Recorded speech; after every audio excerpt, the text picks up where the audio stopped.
Muy buenas tardes a todos, bienvenidos a esta 55ª entrega de Lágrimas en la lluvia, el programa que aspira a marcar la diferencia en complicidad con un público diferente. Recordarán nuestros seguidores que iniciábamos esta segunda temporada de Lágrimas analizando algunas de las mentiras más llamativas de la historia, urdidas por el sectarismo ideológico y arraigadas ya en el imaginario colectivo, hasta el extremo de que ingenuamente se las considera verdades indiscutibles. En aquel programa intentamos desmantelar algunas de estas mentiras históricas más flagrantes. Así, por ejemplo, cuestionamos la imagen tenebrosa y caricaturesca que la leyenda negra nos ha legado sobre la Inquisición española, o desvelamos los sórdidos tejemanejes políticos que se ocultaron bajo la desamortización de bienes eclesiásticos. Son muchos los espectadores que desde entonces nos han reclamado una segunda entrega dedicada a desenmascarar los excesos de cierta historiografía que se ha distanciado con premeditación y alevosía de aquella sentencia de Cicerón. La primera ley de la historia es no atreverse a decir nada falso. La segunda, atreverse a decir todo lo que es cierto. Y la tercera, evitar aun la sospecha de odio o de favor. La misión del historiador no es ser acusador ni juez del pasado, sino esforzarse pacientemente por comprenderlo con la máxima penetración y amplitud, para delinear un cuadro histórico lo más fiel posible a la verdad de los hechos. Para ello debe aplicar escrupulosamente a sus investigaciones todos los instrumentos disponibles de la metodología histórica, pero también una ética científica que esté presidida por el amor insobornable a la verdad. Tal ética exige que el historiador no aplique al pasado criterios y valores propios de nuestro tiempo. Exige que el historiador se esfuerce por remontarse al contexto sociocultural de la época que pretende alumbrar para comprender lo que sucedió a la luz de las motivaciones y circunstancias propias del periodo analizado. Y exige, en fin, que el historiador no actúe al servicio de construcciones ideológicas que tratan de modelar a su conveniencia el pasado. El problema empieza cuando tales construcciones ideológicas se convierten en una forma de fe. El historiador se convierte entonces en una suerte de propagandista sectario sin otro propósito que utilizar el pasado como justificación de sus tesis. La historia española quizá haya sido la presa favorita de este sectarismo ideológico que ha hecho del anticatolicismo su bandera. Y en su afán por denigrar la fe católica han sido muchos los historiadores sin escrúpulos que se han atrevido a ensartar las falsedades más groseras y rocambolescas, a ocultar las verdades más evidentes y a dejarse arrastrar por un odio indisimulado. Tales falsedades y ocultamientos alimentados por el odio han logrado, sin embargo, incorporarse al acervo popular de tal modo que atreverse a desmentirlos se ha convertido en una arriesgada, casi suicida, forma de heroísmo. En Lágrimas en la lluvia reunimos hoy a 4 historiadores más amigos de la verdad que de las prebendas que garantiza la sumisión al sectarismo ideológico, que se atreverán a desvelarnos sendas mentiras de la historia arraigadas en el inconsciente colectivo. Andrés Gambra nos desvelará cómo fue la incorporación de Navarra a la corona española. José Ignacio Ruiz desmontará los tópicos que circulan en torno a la contrarreforma. Javier Paredes nos revelará que el principio de separación de poderes consagrado por las constituciones liberales fue siempre papel mojado. Y Ángel David Martín Rubio tratará de mostrarnos la verdad sobre el Valle de los Caídos. Les prometo un coloquio formidable, pero antes, como siempre, María Cárcava les anticipa la película que lo ilustrará. Muy buenas tardes, Juan Manuel, y muy buenas tardes a todos ustedes. Hoy nos vamos al oeste más salvaje con Pequeño Gran Hombre, película dirigida por el norteamericano Arthur Penn en 1970. Penn, reconocido director de míticas películas como Bonnie and Clyde, La Jauría Humana o El Milagro de Anna Sullivan, adapta para el séptimo arte la novela homónima de Thomas Berger, guionizada por el reputado Calder Willingham, a quien debemos trabajos como el del graduado o Senderos de Gloria, entre otros. John Hammond musicaliza a ritmo de blues esta cinta que fotografía elogiosamente Harry Stradlin Jr. Encabeza el reparto de Pequeño Gran Hombre Dustin Hoffman, ganador de 2 Oscar por Kramer contra Kramer y Rain Man respectivamente, y a quien también recordamos por sus actuaciones en El Graduado o Tootsie. Hoffman interpreta aquí a Jack Crabb, único superviviente blanco de la batalla de Little Big Horn. Pues bien, utilizando el recurso del flashback, conoceremos la historia de este pequeño gran hombre desde la niñez a la senectud. En su peculiar andadura destacarán sus encuentros con la guapísima señora Payne Drake, a quien dará vida Faye Dunaway, con el truán Merryweather, interpretado por Martin Balsam, con el vanidoso general Custer, a quien dará vida Richard Mulligan, con un sabio y patriarcal jefe Cheyenne, encarnado por Old Lodge Skins, y con el legendario pistolero Wild Bill Hickok, interpretado por Jeff Carey. Prepárense a reír con las disparatadas situaciones que se plantean con desenfado en esta típica cinta en la que se revisa y desmitifican todas las historias hasta entonces prototípicas sobre el oeste americano. Pequeño Gran Hombre es, en efecto, junto a otras películas como Soldado Azul o Un hombre llamado Caballo, uno de los westerns desmitificadores con los que a comienzos de la década de los 70 una generación de nuevos cineastas denunció una de las verdades más ingratas de la historia de los Estados Unidos de América, el exterminio de las tribus aborígenes perpetrado por el ejército, así como el incumplimiento sistemático de los sucesivos tratados de paz que las autoridades americanas firmaron con las naciones indias.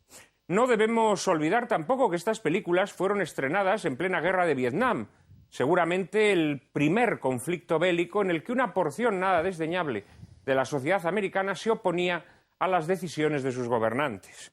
Y en el clima antimilitarista que se respira en Pequeño Hombre subyace, sin duda alguna, una crítica a la intervención en Vietnam. Arthur Penn se preocupó, sin embargo, de que su película, a pesar de tratar asuntos tan graves como el genocidio indio, no descuidase su faceta cómica.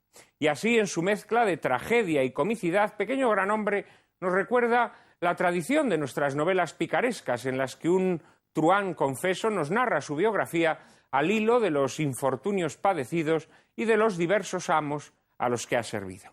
El centenario Jack Crabb es, al fin y a la postre, un simpático truán, superviviente de 1000 avatares que nunca llegamos a saber si son verdaderos o apócrifos.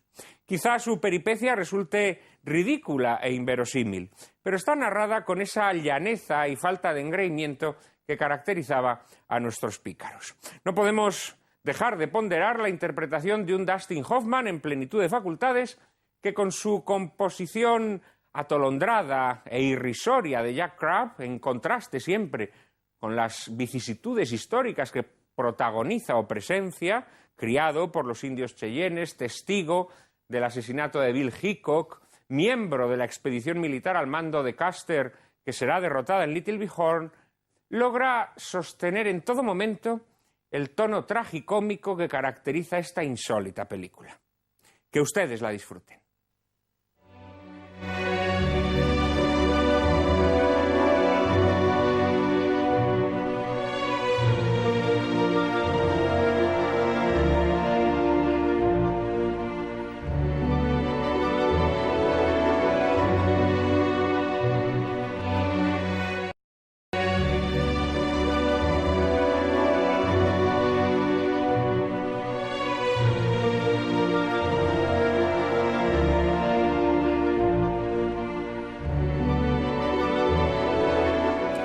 Muy buenas tardes otra vez. Veíamos que Jack Crabb, el centenario protagonista de Pequeño Gran Hombre, mantuvo siempre una tensión esquizofrénica. Blanco entre los indios cheyennes y sospechoso entre los blancos por su amistad con los indios. El caso es que nunca acabó de encontrar su sitio. En Lágrimas en la lluvia aspiramos a encontrar ese sitio y no abandonarlo nunca, gracias sobre todo a las aportaciones de nuestros espectadores que a través de los mensajes que nos envían, llenos de valiosas sugerencias y observaciones, se han convertido en nuestra brújula. Hemos recibido muchos correos esta semana, Cárcava. Pues muchísimos correos como cada semana, Juan Manuel. Controvertido ha resultado el programa que el domingo pasado dedicábamos al análisis de la ética periodística, que dada la situación actual de los medios, muchos de nuestros espectadores tildaron como una contradicción irreconciliable en los términos. Así lo afirmaba, por ejemplo, desde Zaragoza, Raúl González, que nos decía que por un lado va la ética y por otro, y a miles de kilómetros de ella, el periodismo. Elogiosos comentarios de agradecimiento para nuestros invitados, que recordamos fueron Antonio San José, Ignacio Camacho, Ramón Pi, José María Brunet, y una amable crítica muy recurrente. Para nuestros espectadores, todos nuestros invitados fueron demasiado benévolos con esa relación de ética y prensa. Muchos comentarios positivos ha recibido también la magnífica película que ilustró el coloquio Chantaje en Broadway, interpretada por unos inmensos Burt Lancaster y Tony Curtis. Pero vamos ahora con las propuestas que hemos recibido a lo largo de esta semana. Desde Puerto Rico, Manuel Colón Bonilla nos sugiere hablar de los católicos en la vida pública y su justa autonomía en cuestiones opinables, pero insiste don Manuel en que se haga sin caer en clericalismos ni en laicismos trasnochados. Marisol Agrela pide que abordemos la vocación a la santidad de los hombres y mujeres de nuestro tiempo. Juan Luis Escrivá propone hablar sobre los héroes anónimos, los Quijotes de la vida cotidiana, ilustrando el coloquio con el film de Scorsese Taxi Driver. María José Fernández sugiere que analicemos la teología de la liberación. Le mandamos un abrazo fortísimo a Encarnación Moreno, que desearía que hablásemos de las enfermedades mentales, a menudo tan incomprendidas en la sociedad actual. Encarna Prat sugiere que desvelemos la ideología que se esconde tras el movimiento New Age. Y por último, Sara Barriles desde Sahagún y Patricio Alcaraz desde Ronda coinciden en proponernos que diseccionemos el tema de los derechos de los animales. Ya saben que pueden enviarnos sus opiniones y sugerencias a la siguiente dirección de correo electrónico: lágrimas@intereconomía.tv. Repetimos, lágrimas@intereconomía.tv. Y allí estaremos, María Cárcava y yo mismo, dispuestos a atender todas esas peticiones, todas esas sugerencias, a irlas incorporando al catálogo de temas que irán desfilando por el plató de Lágrimas en la Lluvia. La verdad es que esta semana hemos recibido sugerencias interesantísimas. Mientras María las estaba diciendo, yo pensaba que alguno de los invitados de esta tarde podría hacer un magnífico programa con algunos de los temas que aquí se nos han sugerido. Iremos dando salida a todos ellos, iremos, en la medida de nuestras posibilidades, eligiendo películas que se amolden a los asuntos que ustedes nos proponen. Hoy, como seguramente ya sepan quienes han visto el programa desde el principio, o como han podido suponerse quienes se hayan echado algún vistazo a la película que acabamos de emitir, Pequeño Gran Hombre, de Arthur Penn, dedicamos nuestro programa a las mentiras de la historia. Y para hablar de mentiras de la historia, en concreto de 4 grandes mentiras de la historia que al principio les anticipaba, como son la anexión de Navarra, de la cual, por cierto, se va a cumplir el próximo año el 5º centenario. La anexión fue en el año 1512.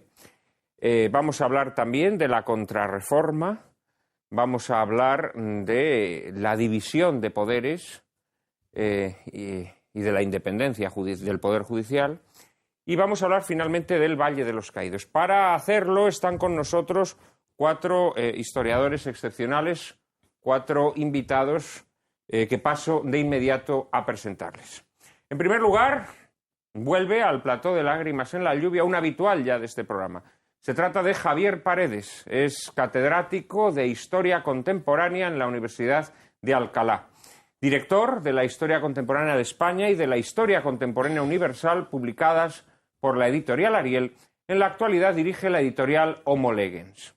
Colaborador de Radio Intereconomía y del semanario Alba, es autor, entre otras muchas, de esta obra que sostengo entre mis manos: La organización de la justicia en la España liberal, los orígenes de la carrera judicial 1834-1870, en donde de alguna manera está la base de la tesis que luego Javier Paredes nos expondrá, según la cual pues esas declaraciones o proclamaciones de separación de poderes que se hicieron en las constituciones del XIX y que pasaron a las constituciones del siglo XX, pues no han dejado de ser declaraciones untuosas, pero poco reales. Querido Javier, muchísimas gracias por estar con nosotros. Muchas gracias. Muchas gracias.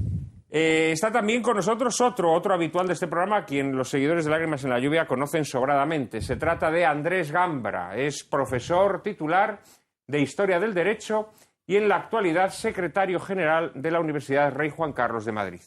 Ha escrito numerosos trabajos sobre el reinado de Alfonso VI, la dinastía de Navarra en el Reino de Castilla, sobre las instituciones de gobierno y los fueros en la Edad Media, sobre la Casa Real de Castilla, los validos en tiempo de los Austrias, el concepto de nación en la historia de España y también sobre historia del arte. Querido Andrés, muchísimas gracias por volver por el plato de Lágrimas en la Lluvia. Muchas gracias. Quien visita por primera vez nuestro plato, y es un honor contar con su presencia hoy, es José Ignacio Ruiz. Es catedrático de Historia en la Universidad de Alcalá y decano de su Facultad de Filosofía y Letras.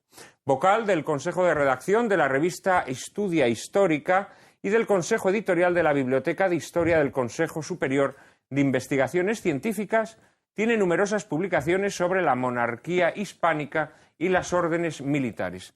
Recientemente ha publicado este libro, que muy efusivamente les recomendamos, escrito en colaboración con Francisco Mochón y titulado El colapso de Occidente, la crisis ante la historia. Un diálogo de un historiador y un economista en torno a las grandes crisis que a lo largo de la historia han hecho conmover los cimientos de nuestra civilización. José Ignacio, muchísimas gracias por estar con nosotros hoy. Muchas gracias a vosotros. Bienvenido a Lágrimas en la Lluvia. Y cierra nuestro cuarteto también un conocido de todos ustedes. Lo tuvimos aquí precisamente en el programa dedicado a la memoria histórica. Se trata de Ángel David Martín Rubio. Es sacerdote, licenciado en Historia en la Universidad de Extremadura y en Historia de la Iglesia en la Pontificia Universidad Gregoriana de Roma.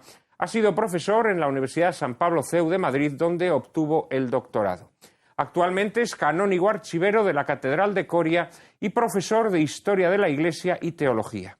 Entre sus obras merecen destacarse Paz, Piedad, Perdón y Verdad, la represión en la Guerra Civil, o Salvar la Historia, una reflexión sobre las víctimas de la Guerra Civil. Querido Ángel David, muchísimas gracias también por acompañarnos otra vez más. Muchas gracias y encantado de compartir este rato. María Cárcava nos introduce en el primero de los asuntos que vamos a tratar hoy aquí, que es, como les decía, el de la anexión de Navarra. Mucho se ha discutido sobre la legitimidad de la anexión del Reino de Navarra a la corona castellano-aragonesa. A Fernando el Católico se le ha acusado con frecuencia de falsificar la bula Exigit Contumaciam, en la que el Papa Julio II legitimaba su campaña militar de 1512 y excomulgaba a los últimos reyes de Navarra por apoyar al cismático Luis XII, rey de Francia, en la guerra contra los estados pontificios. En 1925, Víctor Pradera Larumbe, político y escritor tradicionalista, publicaba un ensayo titulado Fernando el Católico y los falsarios de la historia, en el que se demostraba que la anexión de Navarra había sido plenamente legítima y se refutaba la acusación de falsario dirigida contra el monarca aragonés. Este libro le granjearía a Víctor Pradera la enemistad de los nacionalistas vascos, a quienes siempre combatió activamente oponiéndose a la aprobación del llamado Estatuto Vasco-Navarro o Estatuto de Estella, que incluía a Navarra entre las provincias vascongadas. Algunos años más tarde, Víctor Pradera sería asesinado por milicianos anarquistas al comienzo de la Guerra Civil y tras su paso por la cárcel de Ondarreta en San Sebastián. Hoy nuestro invitado Andrés Gambra desea vindicar la memoria de Víctor Pradera recordando aquel libro que tanto escoció a los nacionalistas vascos. ¿Qué mentiras combatió Víctor Pradera en aquella obra? ¿Cuál fue la verdad de lo ocurrido en Navarra en el año 1512? ¿Y quiénes son los falsarios de la historia de España? Andrés. Muy bien. Un tema apasionante. Un tema apasionante y un tema complicado. Está lleno de vericuetos, de modo y manera que yo voy a realizar o procurar realizar una síntesis en donde me ahorro detalles, algunos de ellos muy enjundiosos.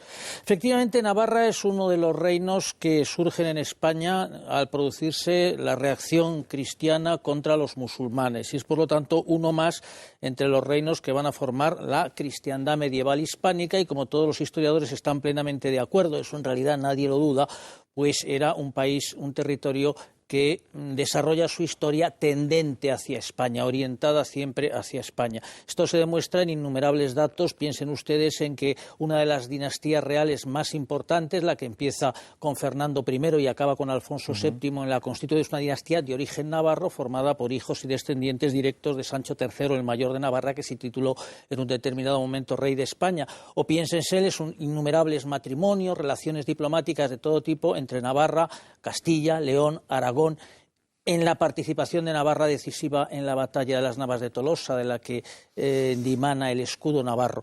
Sin embargo, en la segunda mitad de la Edad Media se da una circunstancia, en fin, atípica, y es que, de hecho, Navarra cae bajo el gobierno de príncipes de procedencia francesa, distintas dinastías, la Casa de Champagne, la Casa de Foix, etcétera, que empiezan y siguen gobernando Navarra durante 200 años y que generan una situación allí un tanto esquizofrénica, de alguna manera, puesto que estos monarcas nunca llegan a arraigar plenamente en Navarra, no solo por su procedencia, que también, sino porque tenían amplios dominios en Navarra, efectivamente, fuera de Navarra. Eran señores, por ejemplo, de Foix, o señores del Bearne o del condado de Champagne, etcétera, lo cual les convertía directamente en vasallos del rey de Francia y, por lo tanto, cualquier actuación que hicieran pretendiendo salirse de los requisitos impuestos por la política francesa se convertía para ellos en algo extremadamente peligroso.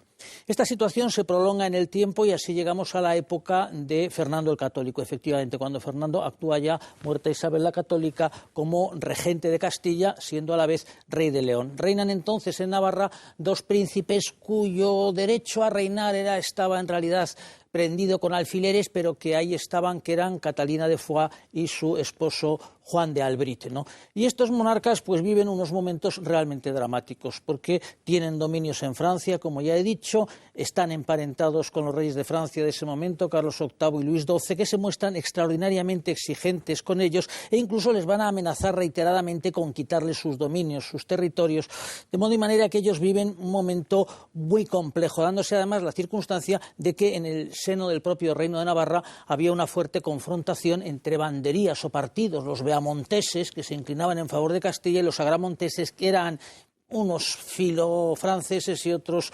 filo-castellanos, pero que en todo caso se dedicaban fundamentalmente a pelearse brutalmente unos con otros y hacerle la vida más o menos imposible a sus reyes. Pues bien, estos monarcas, en esa situación difícil, van a recurrir insistentemente a Fernando el Católico pidiéndole ayuda, pidiéndole consejo, pidiéndole que interviniese con su gran influencia y sus medios de acción para pacificar el interior del reino. Y esto lo van a hacer repetidamente, hasta el punto de que se puede hablar o decir que Fernando va a ejercer un auténtico protectorado sobre el reino de Navarra. Protectorado en el que llegaría a ofrecerles en varias ocasiones la posibilidad de que los descendientes de esos reyes contrajesen matrimonio con los herederos de la corona de Castilla, lo cual hubiera convertido a Navarra nada menos que en la cabeza de la unidad española, a lo que estos príncipes no accedieron, presionados, como digo, por el rey de Francia y por el temor a perder sus dominios.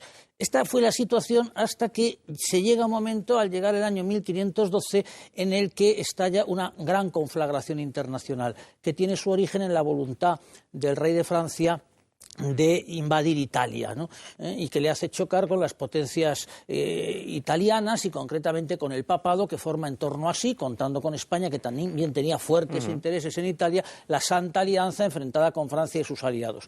Pues bien, estos reyes, amigos y protegidos de Fernando el Católico, secretamente firman un acuerdo en el Palacio de Blois con el rey de Francia, Luis XII, comprometiéndose a hacerle la guerra a Fernando el Católico. Fernando el Católico, que era un hábil diplomático muy bien informado, que las veía venir, al día siguiente de firmarse ese acuerdo, que le colocaba a él en una situación dificilísima, puesto que, claro, tenía ante sí la posibilidad de un ataque francés a través de Navarra, que constituía una verdadera cuña en su territorio, viendo que no había otra posibilidad, era un casus belli indudable, invade el reino, y lo invade con una gran eficacia en muy poco tiempo y sin apenas encontrar oposición.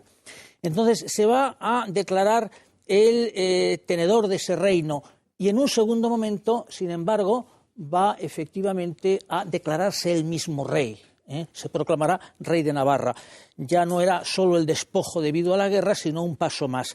En ese tránsito desempeñan un papel muy importante dos bulas pontificias, como tú has citado antes bien. Una bula que es una bula del mes de julio de 1512, es decir, que coincide en el tiempo más o menos con el momento de la invasión llevada a cabo por Fernando el Católico. Era una bula pronunciada por el Papa Julio II con unos acuerdos de carácter en realidad muy general.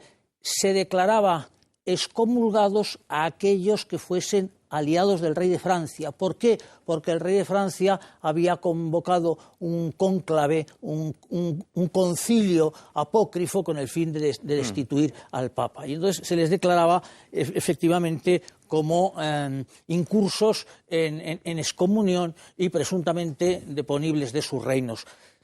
Esto le vino muy bien a Fernando, pero la decisión definitiva que le va a permitir o que va a coadyuvar a que él se decida a dar ese paso distinto, que era el de proclamarse rey, es una segunda bula pontificia, a la que tú te has referido antes, que era una bula que, a diferencia de la anterior de julio, estaba promulgada en febrero. Y era una bula en la que se declaraba expresamente que Catalina y Juan habían incurrido en excomunión y eran depuestos. Aquello resulta chocante. ¿Cómo es posible que la bula en la que se anuncia lo que va a ocurrir sea posterior en el tiempo a aquella que indica lo que ya ha sucedido? Ahí quedó la cosa. Y es ahí donde nos encontramos con un historiador nacionalista, un historiador emblemático, digamos, en el panorama de la historiografía nacionalista, empeñada, claro, en afirmar por todos los medios a su alcance que Navarra es parte de Euskadi y está del ente llamado por ellos Euskadi, y que, en fin, su incorporación a Castilla pues había sido un hecho injusto, aberrante, y que era necesario rehacer. Y que Fernando el Católico, digamos, no tenía legitimidad No tenía legitimidad en esa dirección, exactamente. Después de la publicidad vas a seguir exponiendo este conflicto bien, histórico. En un minuto estamos nuevamente con todos ustedes. No se aparten del televisor.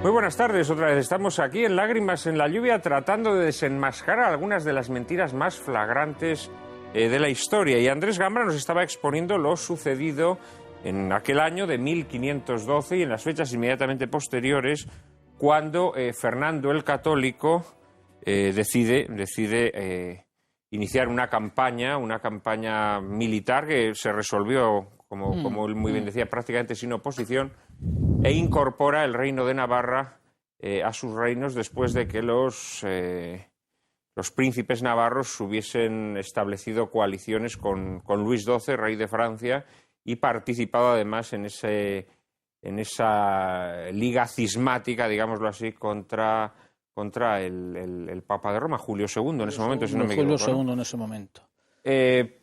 Y estabas comentando esas bulas de Julio II. Esas bulas problemáticas. Problemáticas, ¿no? Que se ha dicho a veces, ¿no? Y entonces aquí interviene Arturo Campión. Arturo Campión es un historiador que en esa época, estamos hablando de los años 1920, por ahí.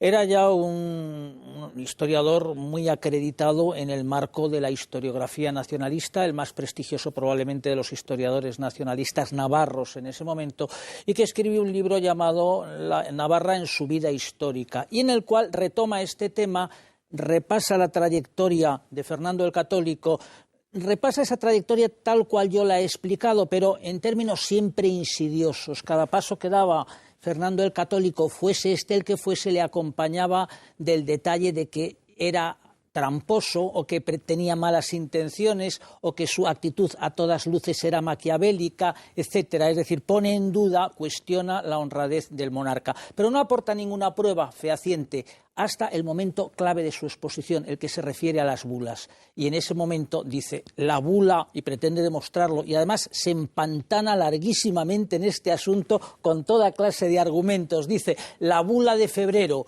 es una bula falsa.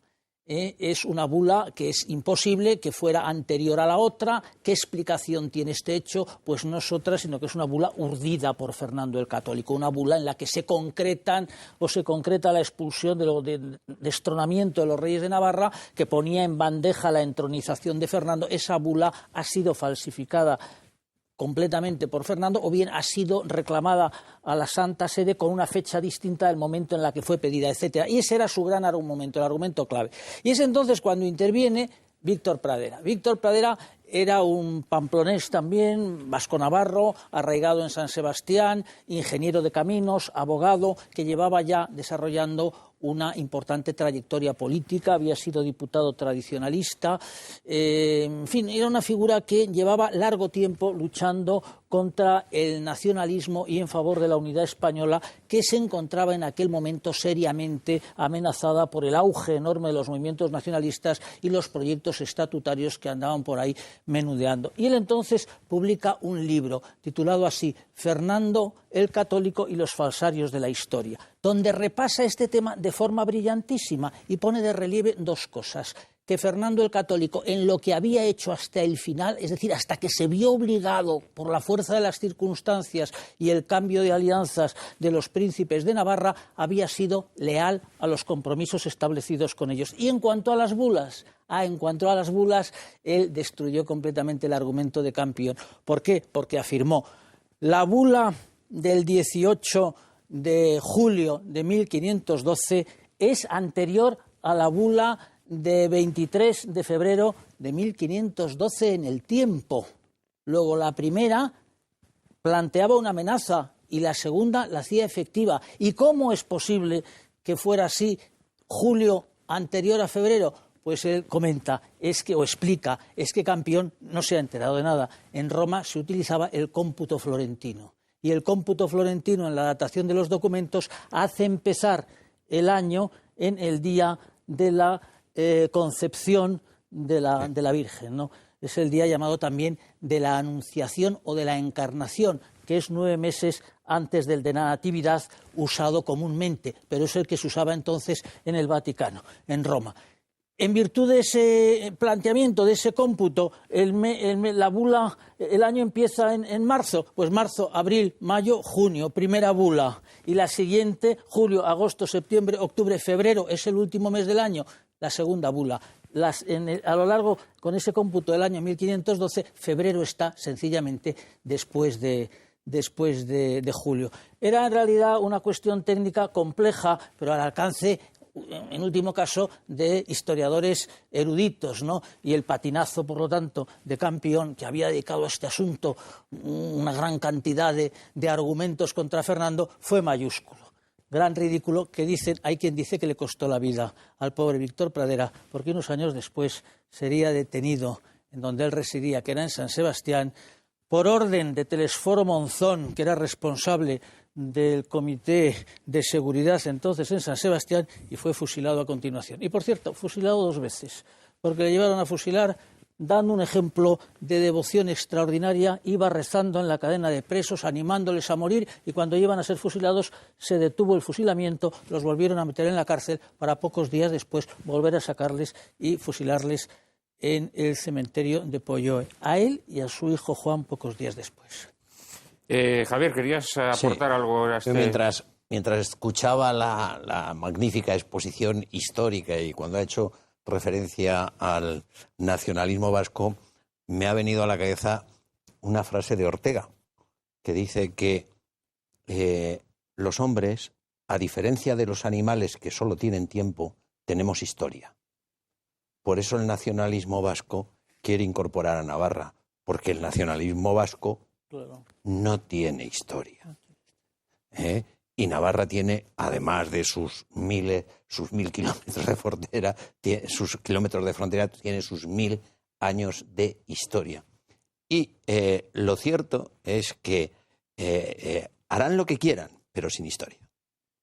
En 1873, cuando se está haciendo la Constitución de la Primera República, se hacen 17 comisiones por cada una de las repúblicas de España. Y al representante de las provincias vascongadas le meten con el de Navarra. Y se organiza en Pamplona la mundial. Luminarias en la Diputación, ese diputado es un bisoño, cómo se ha podido meter con los vascos, etcétera, etcétera. ¿Sabes cómo se resuelve el problema? Pues porque dicen los diputados vascos, no se preocupe, esto no es ningún problema. Nosotros nos vamos con los castellanos, que es nuestro lugar común, y dejamos solos a los navarros, que son los que tienen historia propia. En 1873, Sabino Arana lo máximo que podía hacer por edad era jugar al aro.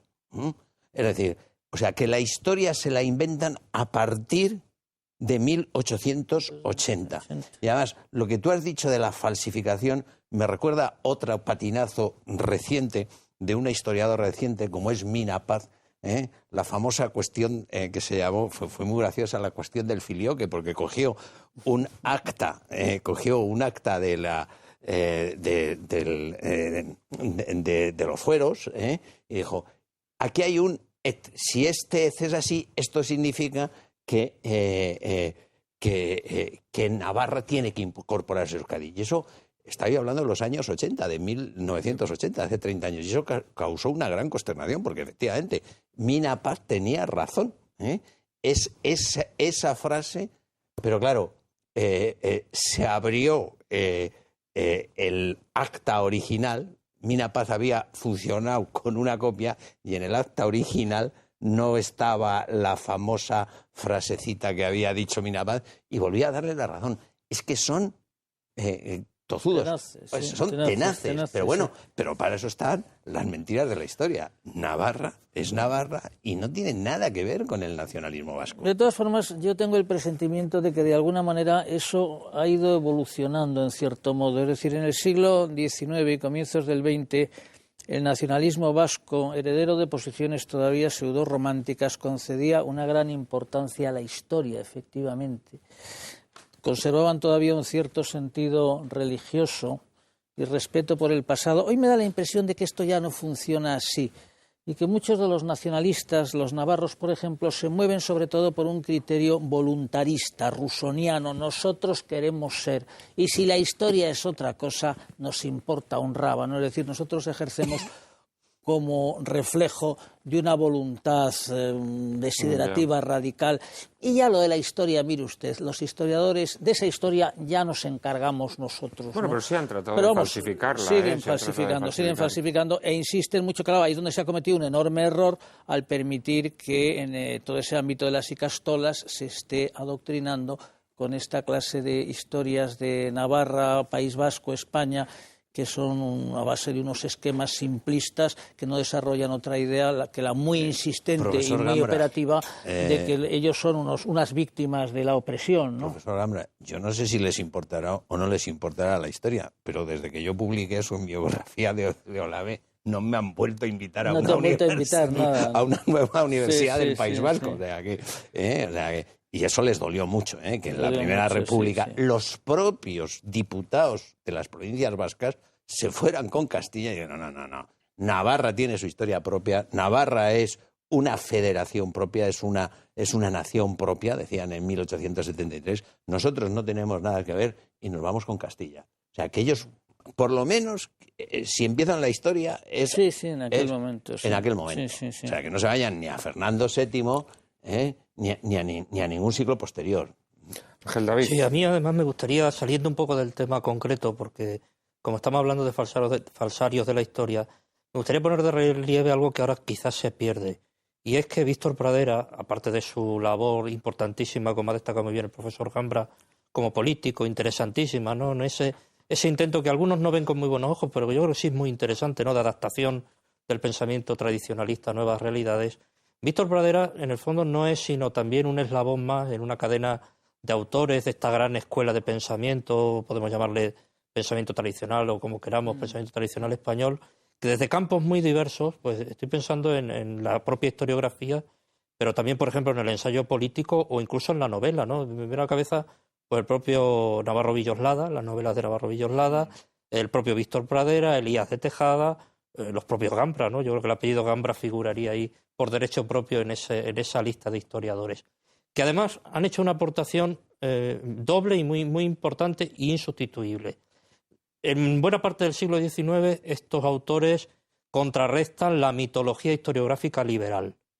Es decir, vienen a imponer un verdadero punto de sensatez para recordarnos que España, como vamos a oír al año que viene más de una vez, no nació en 1812, sino que ya hay toda una trayectoria histórica anterior de forja de la nación española, de la cual pues es un momento privilegiado la anexión del Reino de Navarra, como ahora se nos acaba de recordar.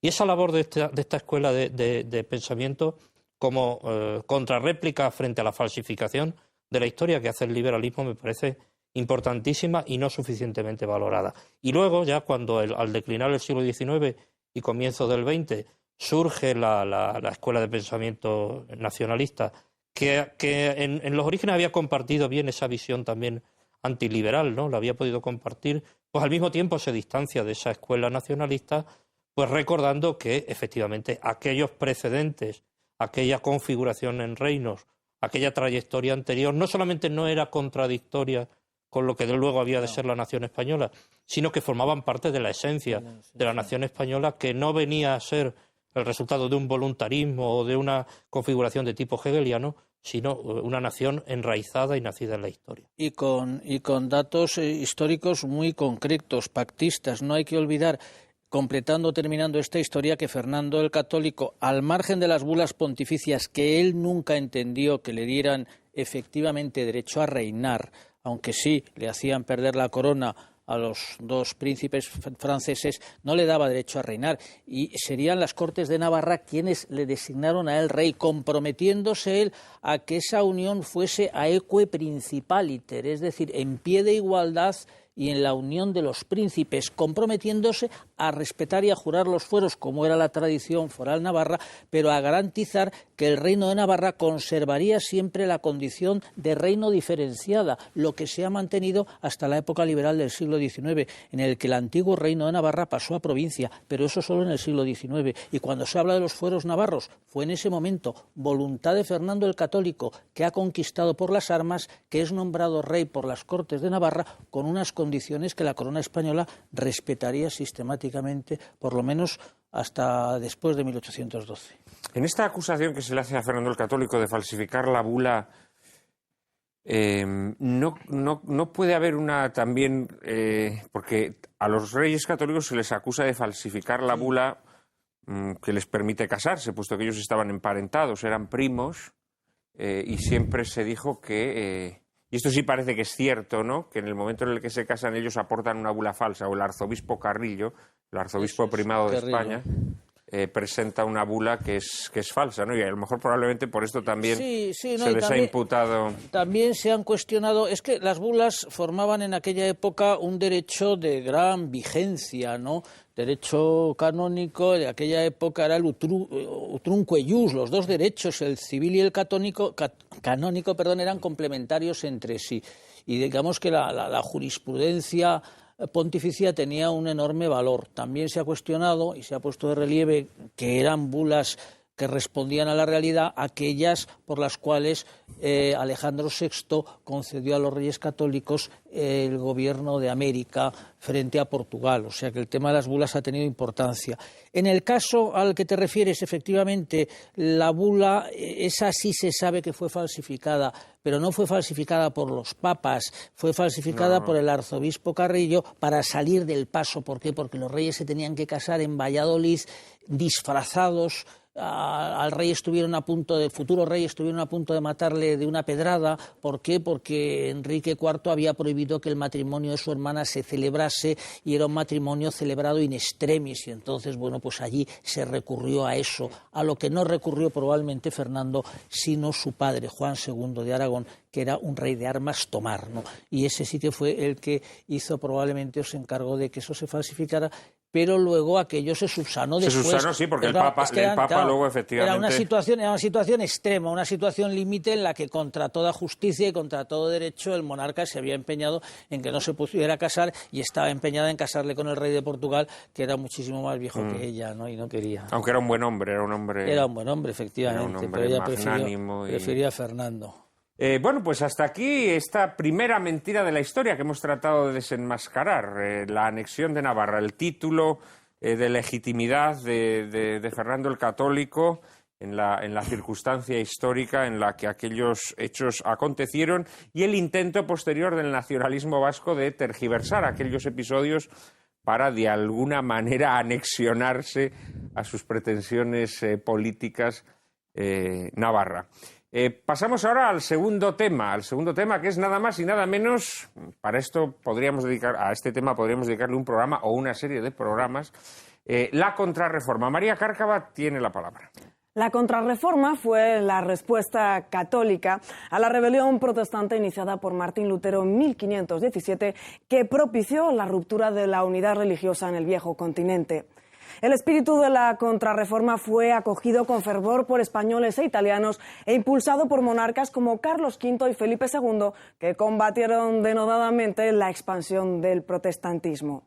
El 13 de diciembre de 1545, el Papa Paulo III convocaba el Concilio de Trento, el más largo de la historia, salpicado por diversas interrupciones que concluiría 18 años después de su inicio. Quizá fue el acontecimiento cenital de aquella contrarreforma, que sin embargo no fue tanto un movimiento de reacción frente al protestantismo como una renovación y purificación de la propia Iglesia, que encontraría en místicos y reformadores como San Juan de la Cruz, Santa Teresa de Jesús o San Ignacio de Loyola a sus más esforzados paladines.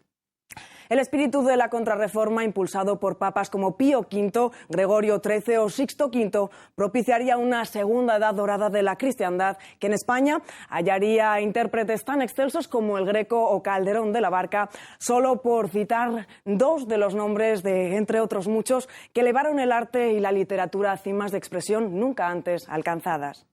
Sin embargo, la historiografía de filiación protestante y más tarde marxista logró que la contrarreforma quedase identificada en el imaginario colectivo como sinónimo de oscurantismo y cerrazón religiosa. José Ignacio Ruiz tratará hoy de desenmascarar estos tópicos ante los espectadores de Lágrimas en la lluvia. José Ignacio, efectivamente, la contrarreforma se ha logrado imponer la idea, ¿no?, de que fue una época de retroceso cultural, de oscurantismo religioso, y ciertamente fue algo muy distinto, ¿no?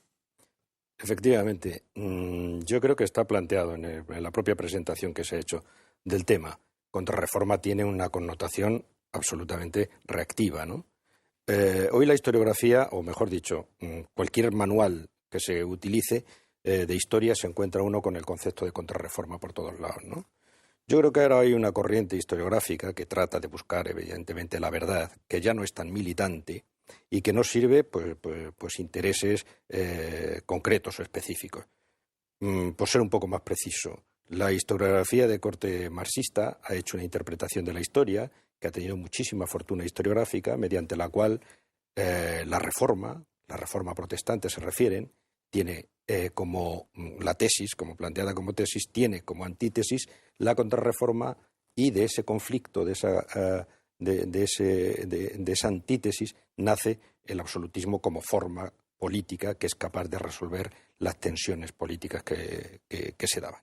Esto es una visión evidentemente muy dialéctica, marxiana, muy estructuralista, que da mucha satisfacción al que busca conocer un poco. Pues esto tiene una lógica, ¿no? Sin embargo, cuando uno va a la realidad histórica e intenta estudiar la realidad histórica, se encuentra que los fenómenos son bien distintos. La reforma es una reforma católica, bueno, la reforma es de la cristiandad, el universo que entonces del que se hablaba era la Universitas Cristiana, y la Universitas Cristiana salía de una crisis profundísima, la crisis de la Baja Edad Media, aquella que trajo una mortandad tremenda como consecuencia de la peste negra, que desestructuró todo un sistema social y económico, que puso en cuestión el mundo, que provocó movimientos milenaristas, movimientos mesiánicos, que se pensaba que estaba muy cerca la segunda avenida. La segunda y la desaparición del mundo, y por tanto, bueno, pues planteaba una visión, se originó una idea nueva del mundo que naturalmente enseguida se empezó a fraguar con la recepción del derecho romano de una manera más asentada. El descubrimiento del Nuevo Mundo planteó una nueva visión del mundo, una cosmovisión completamente distinta, es decir, el movimiento que se conoce como el Renacimiento, incluso el humanismo, el protagonismo del hombre en el mundo y en la sociedad, como eje, diríamos, del mundo. Claro, después de aquella catarsis tan enorme, la propia Iglesia, porque la Iglesia era la sociedad de creyentes, que entonces eran todos, pero aquella Eclesia era una Eclesia que estaba con un desbarajuste muy grande, existía... los curas no cumplían realmente los preceptos, los obispos tampoco el nepotismo había triunfado y por tanto todo estaba un poco en cuestión, y se propuso la idea de una reforma eclesiástica. Una catarsis, por tanto, que inicia un movimiento de reforma, y una reforma que es dentro de la cristiandad latina. Como consecuencia de aquella reforma que se inicia, aparece un movimiento capitaneado, encabezado por un monje agustino, Lutero. Ya habían habido otros movimientos, y anteriormente, y en el siglo XIV, ya habían habido movimientos heréticos, evidentemente, que habían intentado romper la unidad de la cristiandad, pero este movimiento que origina el monje agustino, Martín Lutero, es tomado inmediatamente por los poderes laicos, o es tenido en cuenta por parte de los poderes laicos, y lo toma también el poder político, el poder laico como movimiento político también. Esto es importante. A partir de aquí se origina, estamos en pleno proceso reformador, en pleno proceso de reforma de la cristiandad, en el que se insertan muchos movimientos y muchas actividades y muchas acciones. La creación de la Universidad de Alcalá, por ejemplo, la Universidad Cisneriana, es producto de un proceso de reforma en el que está empeñado el cardenal Cisneros, y en el que quiere, naturalmente, no solamente hace una fundación universitaria, sino lo que pretende es crear un centro de estudios donde se profundice en el conocimiento de la verdad, en el estudio, naturalmente, de una Biblia que busque los orígenes de la verdad, porque, en fin, la Vulgata, las distintas traducciones, el tiempo había hecho que se dijeran cosas que no necesariamente tenían que ser con lo que realmente fue, y se trataba de ir a los orígenes a buscar la verdad. Por lo tanto, el movimiento de la reforma de la Iglesia y de la sociedad en su conjunto, podemos decir, era un movimiento reformador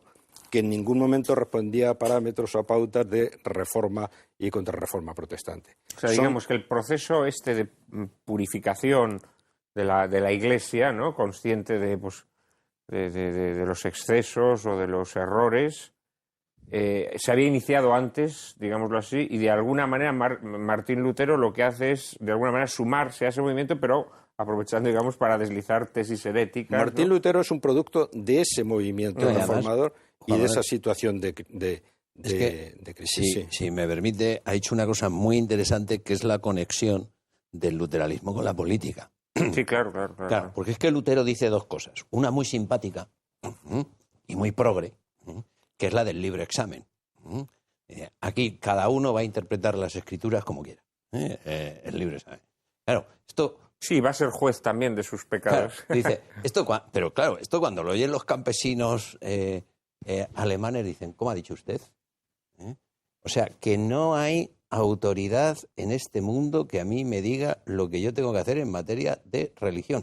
Mucho menos va a haber quien me diga qué es lo que yo tengo que hacer en materia política. Y esa es la revolución campesina de 1525. Y ahora viene la segunda cosa que dijo Lutero, que ya no es ni tan simpática ni tan progre. Dice, cuidado, el libre examen es patrimonio del príncipe. Dice, y en cuanto a los campesinos, exterminarlos como a perros. Y en ese momento surge el Estado confesional. Es decir, porque Lutero, para hacer la reforma, necesita la ayuda de los príncipes alemanes. ¿Qué hacen los príncipes católicos? Ver el chollo del Estado confesional. Lo que pasa es que no se separan de Roma, pero el inventor del Estado confesional moderno es Lutero. La patente la tiene él. Algo que la historiografía marxista le da la vuelta y le presenta como paladín de la libertad. Dice, no, los príncipes alemanes no fueron paladín de la libertad, sino que exterminaron la revolución campesina de los alemanes. Hombre, no solamente la revolución campesina de los alemanes de 1525 que has dicho, la de los caballeros también, de von Hutten, pero sobre todo yo creo que lo que tiene más calado... Lutero con mucho cariño con el exterminarles a perros, sí. Y por eso he querido hacer referencia tiene a ella. una frase que es demoledora, sí, exactamente dice eso o algo parecido. No, digo porque ahora últimamente, yo no sé por qué, y precisamente en España, parece ser que el protestantismo es la luz, la sabiduría, la amabilidad y la tolerancia, ¿no? Dice, pues mentiras de la historia.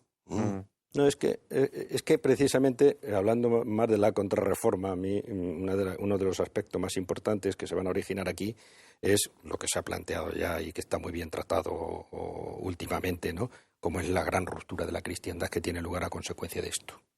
No es tanto el problema de una reforma y una reacción de contrarreforma, cuanto lo que se plantea es la vía de un entendimiento desde unas bases culturales que rompe con la tradición, que hasta entonces había venido vertebrando, que había venido anudando todo el entendimiento del mundo y del hombre en ese momento. Y en que Lutero pasa nada menos que por negar el fundamento de la propia Iglesia, es decir, la Iglesia instituida tal y como procedía de los primeros tiempos de la Iglesia, encabezada por el Papa y por los obispos, jerárquicamente estructurada y con una jurisdicción y una autoridad, por él es considerada como una criatura luciferina, ¿no?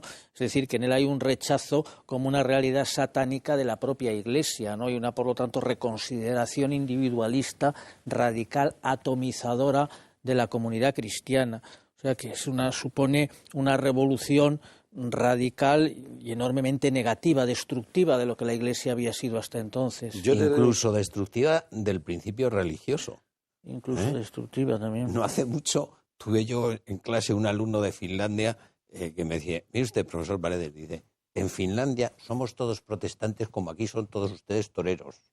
Dice, ha quedado la cosa como un barniz o una pátina cultural. Es decir, claro, a base de diluirse se pierde el sentido religioso. Por eso era tan querido el protestantismo por el marxismo, porque el principal objetivo del marxismo es quitar, no olvidemos, y de esto sé un montón que fui educado en el marxismo, la alienación religiosa. Es decir, el opio del pueblo. El opio del pueblo. Es decir, estamos hablando de mentiras de la historia. De lo que estamos hablando aquí, Juan Manuel, son mentirijillas. La mentira, que procede del padre de la mentira, es decir, del demonio, es hacer creer a los hombres, esa es la mentira, hacer creer a los hombres que somos autónomos. El seréis como dioses que se propaga generación tras generación.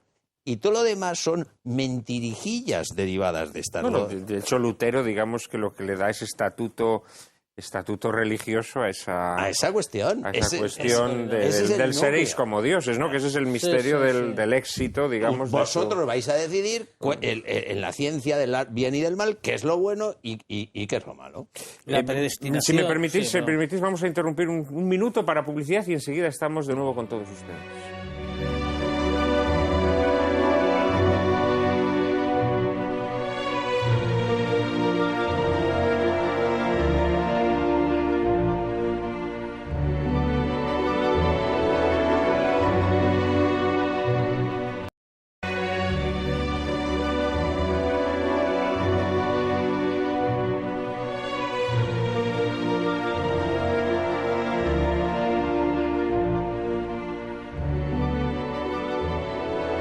Muy buenas tardes otra vez. Estamos hoy aquí en Lágrimas en la Lluvia tratando de desenmascarar algunas de las mentiras más flagrantes de la historia. Y ahora precisamente estábamos hablando de la contrarreforma, tratando de disolver esa imagen enquistada que muchos tienen, muchos incluso católicos, según la cual la Contrarreforma fue un movimiento de reacción frente a la Reforma protestante y, por lo tanto, también un movimiento que de alguna manera empobreció culturalmente a aquellos países católicos como España que se opusieron a la expansión del protestantismo. Ángel David me había pedido la palabra. Sí, no, precisamente yo quería llamar la atención sobre el papel insustituible que desempeña España y los españoles, y digo los españoles por lo que voy a decir ahora a continuación, no tanto en el periodo de la Contrarreforma, que creo que es bien conocido y que se ha aludido ahí a varios casos, sino en el periodo inmediatamente anterior, o sea, el periodo que llamamos de la Reforma Católica.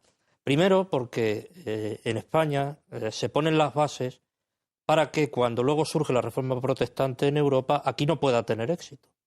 Y no pueda tener éxito porque aquí ya los españoles han tomado unas opciones religiosas, intelectuales, filosóficas, yo le voy a dar mucha importancia a la filosofía, han optado ya anteriormente por una serie de caminos por los cuales era imposible desembocar en la Reforma Protestante. Me refiero, por ejemplo, a cuando se produce la crisis nominalista, que afecta fundamentalmente a las universidades centroeuropeas, que rompen con la filosofía escolástica y que adoptan la filosofía nominalista, que es el humus en el cual luego surge el luteranismo.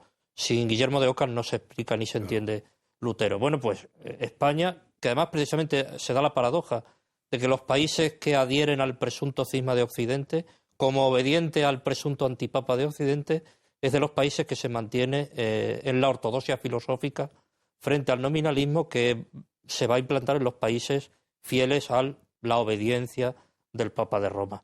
Y luego no solamente eso, sino que a lo largo del siglo XIV y buena parte del XV hay tales movimientos de reforma, pues desde la fundación de nuevas órdenes religiosas, como pueden ser los jerónimos en el ámbito portugués hispánico, o todo el movimiento de reforma promovido en el entorno de los reyes católicos o del cardenal Cisneros, que ciertamente hace que cuando España llega a comienzos del siglo XVI, mediados del siglo XVI, no solamente aquí no puede arraigar el protestantismo, y no porque la Inquisición llevara a cabo una obra especialmente represiva, porque sabemos que la lucha de la Inquisición española contra el protestantismo fue prácticamente testimonial, algún caso aquí y allá, sino porque no se daban las condiciones no solamente no se daban las condiciones para que aquí pudiera arraigar la Reforma Protestante, sino que únicamente en España se habían puesto las bases, y ahora sí filosóficas, teológicas, intelectuales, que hicieron luego posible pues esa puesta al día de la doctrina católica en el Concilio de Trento, que en buena parte es el resultado de, por un lado, las armas españolas frenando el avance del protestantismo, impulsando a los papas, que no todos eran muy partidarios de sacar adelante el concilio, y por otra parte de los teólogos españoles, ajustando, afinando, poniendo al día la teología católica frente a los retos que había planteado el protestantismo, pero desde las bases filosóficas de la escolástica, del tomismo. Porque la Escuela de Salamanca del siglo XVI, que lleva a cabo esa labor tan brillante, por ejemplo, a la hora de analizar y justificar la moralidad de la obra de España en Indias, algo impensable en el resto de los países de la época, maneja un tomismo actualizado a las circunstancias del siglo XVI. Pues Ignacio. Sí, lleva toda la razón, ¿no? Yo arrancaba a explicar el problema de la reforma y la contrarreforma a partir de la crisis bajo medieval. Naturalmente hay una crisis de pensamiento, hay una crisis en la que el occanismo tuvo mucho que ver, el nominalismo de Ockham, evidentemente, y estoy completamente de acuerdo, sin Ockham, Lutero pues no hubiera existido. ¿Condiciones que se dan o no se dan? Bueno, vamos a ver, hubieron focos protestantes en España, en Sevilla y en Valladolid, los famosos autos de 1559, ¿no?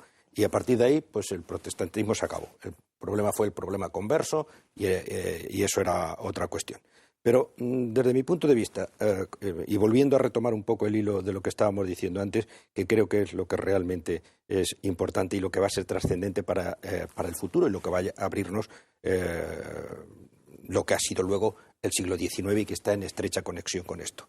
El protestantismo ya, por avanzar un poquito más, el protestantismo plantea cuestiones tan claves como lo que ha dicho Javier Paredes del principio de autoridad que es cuestionado.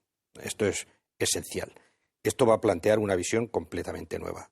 Evidentemente la autoridad había surgido desde un punto de vista histórico por una necesidad. las comunidades primitivas de cristianos, pues como ocurre con cualquier comunidad, siempre algunos se creen puros y se tiene que elevar una autoridad por encima que diga lo que es bueno y lo que no es bueno, o lo que es canónico o lo que no es canónico, porque si no cada uno tiende a constituir su comunidad, ¿no? Estos son tensiones sociales desde el punto de vista social que aparecen permanentemente, ¿no? Y a medida que crecemos en globalización aparecen localizaciones, o a medida que avanza la civilización se supera el tribalismo, como veíamos también en la película, pues crece la civilización y aparecen elementos. Son tensiones permanentes que siempre aparecen. Por lo tanto, el principio de autoridad era una cuestión que estaba planteada y que Lutero se la quería cargar directamente. Y esto suponía romper con toda una tradición cultural de cómo nos habíamos entendido los europeos, la cristiandad latina hasta entonces. Pero, dando otro paso más, llegó a plantear otros problemas que el emperador Carlos, con aquello de los coloquios que no quería romper, porque lo declararon hereje a Lutero en 1521, concretamente, ¿no? Declaró el Papa hereje, pero a ver quién le ponía el cascabel al gato dentro de la estructura política del Sacro Imperio, porque hay que saber que Lutero aparece dentro del Sacro Imperio, ¿no? Y muy vinculado al duque de Sajonia y, por tanto, protegido del duque de Sajonia. Pero él también plantea el principio de la libertad, que hoy es tan caro para nosotros. Un principio de la libertad de ahora, porque el concepto de libertad, como todos los conceptos en la historia, van cambiando, pero aquel concepto de libertad que va muy asociada al individuo y al individualismo, sí lo plantea Lutero. Y esto también supone una ruptura con el principio de universalidad cristiana, es decir, el entendimiento de que una comunidad se salva en tanto que comunidad. La salvación de un individuo particular no es tan importante, lo que es importante y trascendente es salvar la comunidad. Y Lutero plantea, yo, como lo que a mí me atormenta, que era un hombre atormentado, sensible, en fin un hombre peculiar, digamos, ¿no? Le atormentaba en su conciencia la salvación de su alma. O sea, él lo hacía un poco en conciencia, que el marasmo que tuvo que tener en su cabeza, el que tuvo y el que llegó a tener después cuando empezó a desarrollar toda su línea teológica, fue de mucho cuidado. Pero planteó la vía de la libertad, es decir, déjenme usted a mí, que es mi libertad de conciencia, eso que hoy todos decimos. Tanto, ¿no? Hay tantos elementos que están en nuestro presente. La libertad asociada a la individualidad, y la individualidad, por lo tanto, aparece como elemento antitético del principio de universalidad. Y, por tanto, el universalismo se fracciona. Cuando esto se reinterpreta políticamente, ese individualismo desde el punto de vista político es el germen de lo que yo en lo que estoy trabajando ahora llamo el protonacionalismo. Es el germen de lo que luego será la Europa de las Naciones después de Westfalia. El germen, el embrión de la Europa de las Naciones que se cuece en la paz de Westfalia y que luego llega al siglo XIX. Por lo tanto, abre todo un universo, no solamente cultural, político, sino también cultural, en el que una vía de toda la tradición de la cristiandad latina se va a extinguir en dos mitades. En la vía naturalmente luterana, que yo creo que en el mundo actual es la que ha triunfado, ¿no? Y la otra vía, que es la que ha ido un poco al rebufo. Naturalmente, Max Weber explicaba el origen del capitalismo también por esta situación. La libertad de factores estaría explicada dentro del individualismo y la libertad, etcétera, etcétera, de lo que planteaba Lutero. El problema es que Lutero destruye los conceptos, el significado de los conceptos tal y como los ha tenido en la tradición occidental, no digo ya católica, no digo ya cristiana, sino digo incluso desde la filosofía griega hasta nuestros días. Porque si es verdad que habla de libertad, Lutero habla de libertad, pero también habla de fe, y sin embargo distorsiona completamente el concepto de fe, como distorsiona completamente el de libertad. De hecho, al final el lema de Lutero es de servo arbitrio. O sea, al final los protestantes, afirmando esa libertad entendida individualista, acaban negando el libre albedrío. Claro, y sin embargo, ¿quiénes sostienen el verdadero libre albedrío? Erasmo primero y la escuela, los tomistas españoles, ¿no? Que no hacen otra cosa que, como decíamos antes, adaptar, actualizar los conceptos clásicos, tanto filosóficos como medievales, a una realidad nueva, ¿no? Cosa en la cual Lutero es corrosivo, y por eso yo estoy convencido de que Lutero es irrecuperable por mucha sensibilidad religiosa que presente, ¿no? Precisamente el servo arbitrio lo escribe Lutero en contestación al libre arbitrio de Erasmo. Sí. Es decir, es la reacción contraria. O sea, es la destrucción de la verdadera libertad. No, una anécdota. El catecismo que se enseña a los niños durante siglos, que surge después de Lutero, tenía una primera pregunta que no era precisamente ¿quién es Dios?, sino que decía así: decid, niños, ¿cómo os llamáis? Y contestaba: Pedro, Juan, María, etcétera. Es decir, que es el valor incalculable de la persona, con la misma naturaleza que las otras personas. Es decir, el libre arbitrio frente al ser arbitrio. Es decir, oiga, que es que al final usted, por afirmar la libertad de conciencia, es decir, por afirmar que usted es capaz de decidir lo que está bien y lo que está mal, se ha cargado la libertad de las conciencias. O sea, la libertad. O sea, es decir, porque al final, ¿qué es lo que le va a pasar a Lutero? Dice, claro, como aquí no hay manera de entendernos, como decía el otro, no se os puede dejar solos, ¿no? Dice, como no hay manera de entendernos cada uno diciendo las cosas, aquí tiene que haber alguien con el palo duro. No, y no solamente eso, claro. Hay una cosa más grave. La libertad mía de conciencia lo que está haciendo es dinamitando el sentido de comunidad, claro, y de comunidad de salvación. Porque entonces yo a lo mío, es lo que hoy entendemos como yo voy a mi bola, o a mí lo mío. No, y el resto, tú no importas. Es que es la comunidad lo que pones en cuestión, lo que está en cuestión. Lo que se pone... Y eso en términos políticos, como insistía, eso en términos políticos, claro, es que desde mi punto de vista, esto es lo que a mí más me interesa y en lo que más estoy trabajando, es lo que crea el protonacionalismo en Europa. Esa destrucción, porque claro, lo que pasa con el protestantismo es que, y lo dices muy bien, va a destruir la idea de una comunidad basada en una creencia religiosa compartida, en el derecho natural y en una sociabilidad querida por Dios, puesto que el hecho religioso y la filosofía de la aneja se disgrega del ámbito colectivo para ubicarse en el fondo de las conciencias, surgirán planteamientos en la línea que tú muy bien has señalado, luterana, que tenderán a la larga al totalitarismo, en el fondo al espíritu rusoniano. Rousseau era un protestante, ¿no? Y la idea de la constitución volitiva, pero laica, de una sociedad que se construye ya sin estar basada en ninguna creencia religiosa ni en los principios de moral, teológica y natural que subyacían en la concepción de la tradición cristiana, ¿no? Y tenderá, por lo tanto, inevitablemente hacia formulaciones estatistas y totalitarias. Pero fijaos qué interesante, perdón, brevemente ya, porque tenemos que precisamente Lutero, a una de las fuentes que va es a San Pablo, y va a la epístola de los romanos, precisamente, a la carta de los romanos. Y es San Pablo el que, desde un punto de vista teológico, reinterpreta el mensaje de Cristo, diciendo, solo no podemos hacer una comunidad de salvación, una comunidad cristiana, siendo todos hermanos en Cristo. No hay una salvación de un pueblo elegido. O somos todos, o es todos, o no hay salvación posible. Y Lutero, que bebe de San Pablo, lo reinterpreta esto mal, ¿no?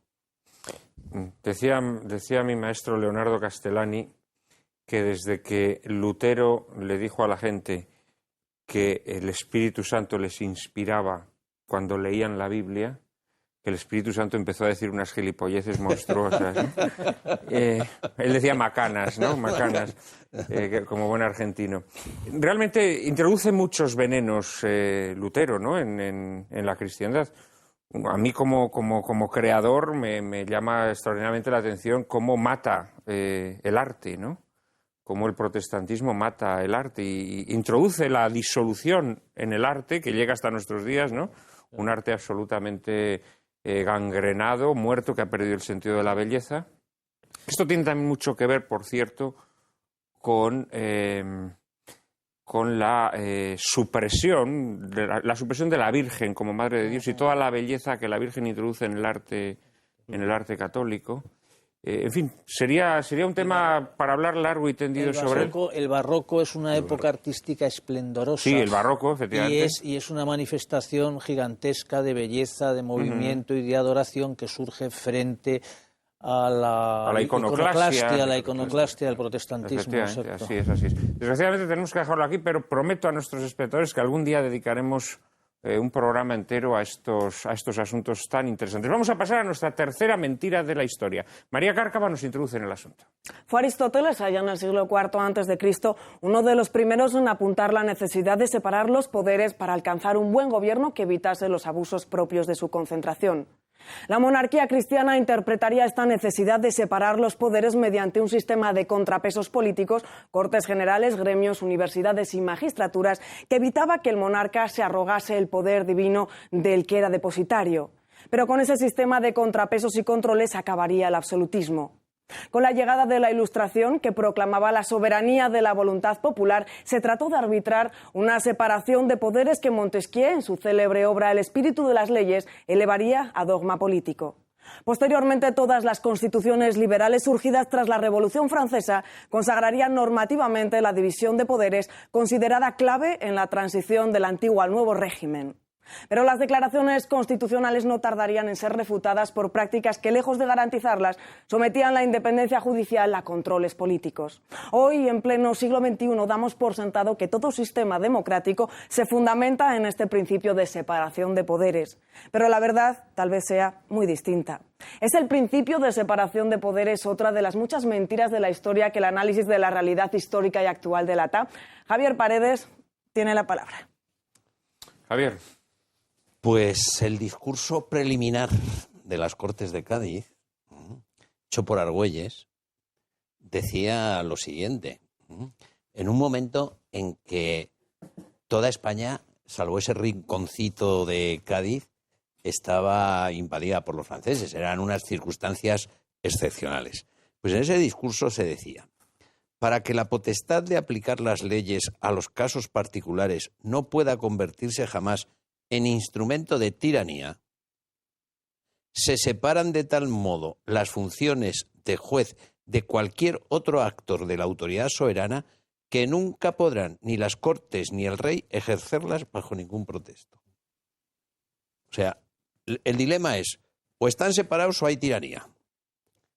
O está separada la función de juez del Poder Ejecutivo y del Poder Legislativo, o es una tiranía. Así de grave lo veían los padres liberales. Tal vez, decía, podrá convenir, en circunstancias de gran apuro, reunir por un tiempo limitado la potestad legislativa y la ejecutiva. Lógico, estando con los franceses no iban a perder el tiempo a hacer una ley a ver si había que darles un cañonazo a los invasores. Désele el cañonazo dice, pero así, pero ni siquiera en estas circunstancias, pero en el momento que ambas autoridades o alguna de ellas reasumiese la autoridad judicial, desaparecería para siempre no solo la libertad política y civil, sino hasta aquella sombra de seguridad personal, que no puede menos de establecer los mismos tiranos. O sea, es el padre del liberalismo español el que habla de que o separación de poderes o tiranía.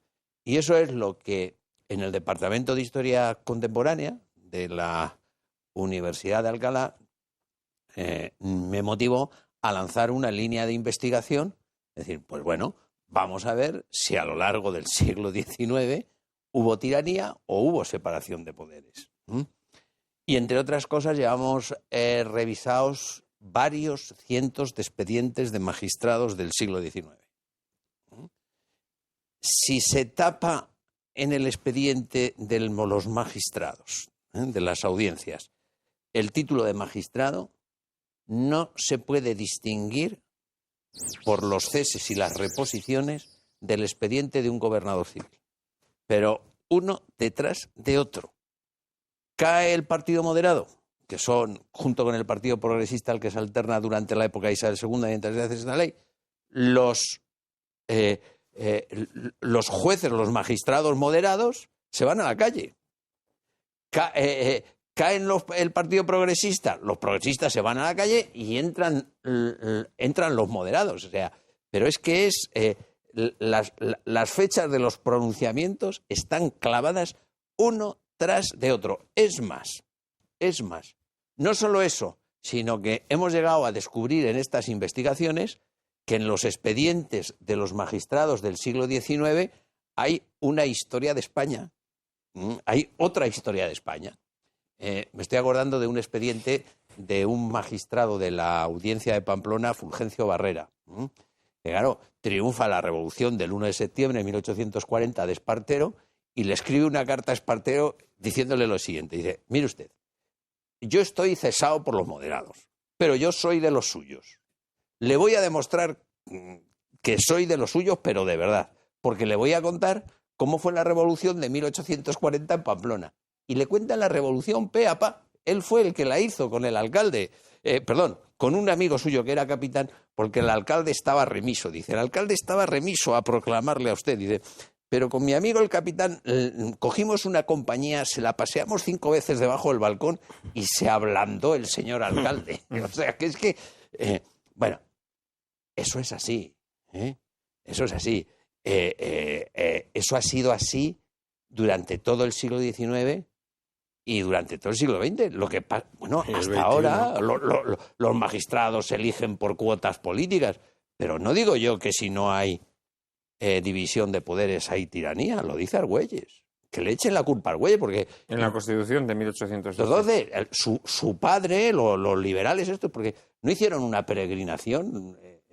¿Cuándo fue que hicieron una peregrinación a Cádiz hace poco, ¿no? Con un centenario, me parece que fueron allí unos cuantos diputados a venerar.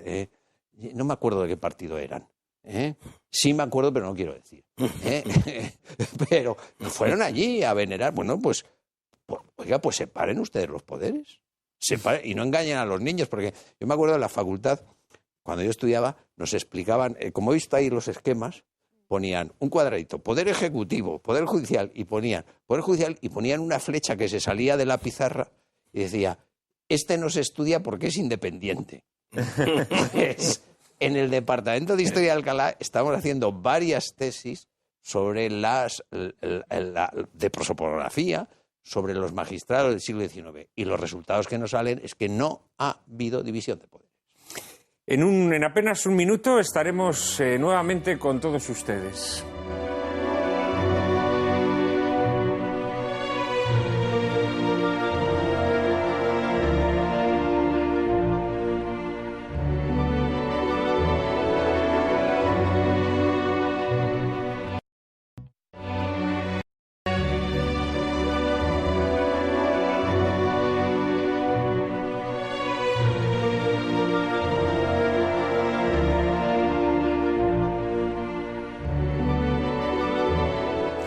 Muy buenas tardes, otra vez estamos ya en el último bloque de Lágrimas en la lluvia, tratando de desenmascarar algunas de las mentiras más flagrantes de la historia. Javier Paredes nos decía que esas proclamaciones de división de poderes que hay en las constituciones liberales, concretamente en la Constitución de Cádiz del año 1812, inmediatamente se convertiría en papel mojado, una división que nunca llegó a ser efectiva.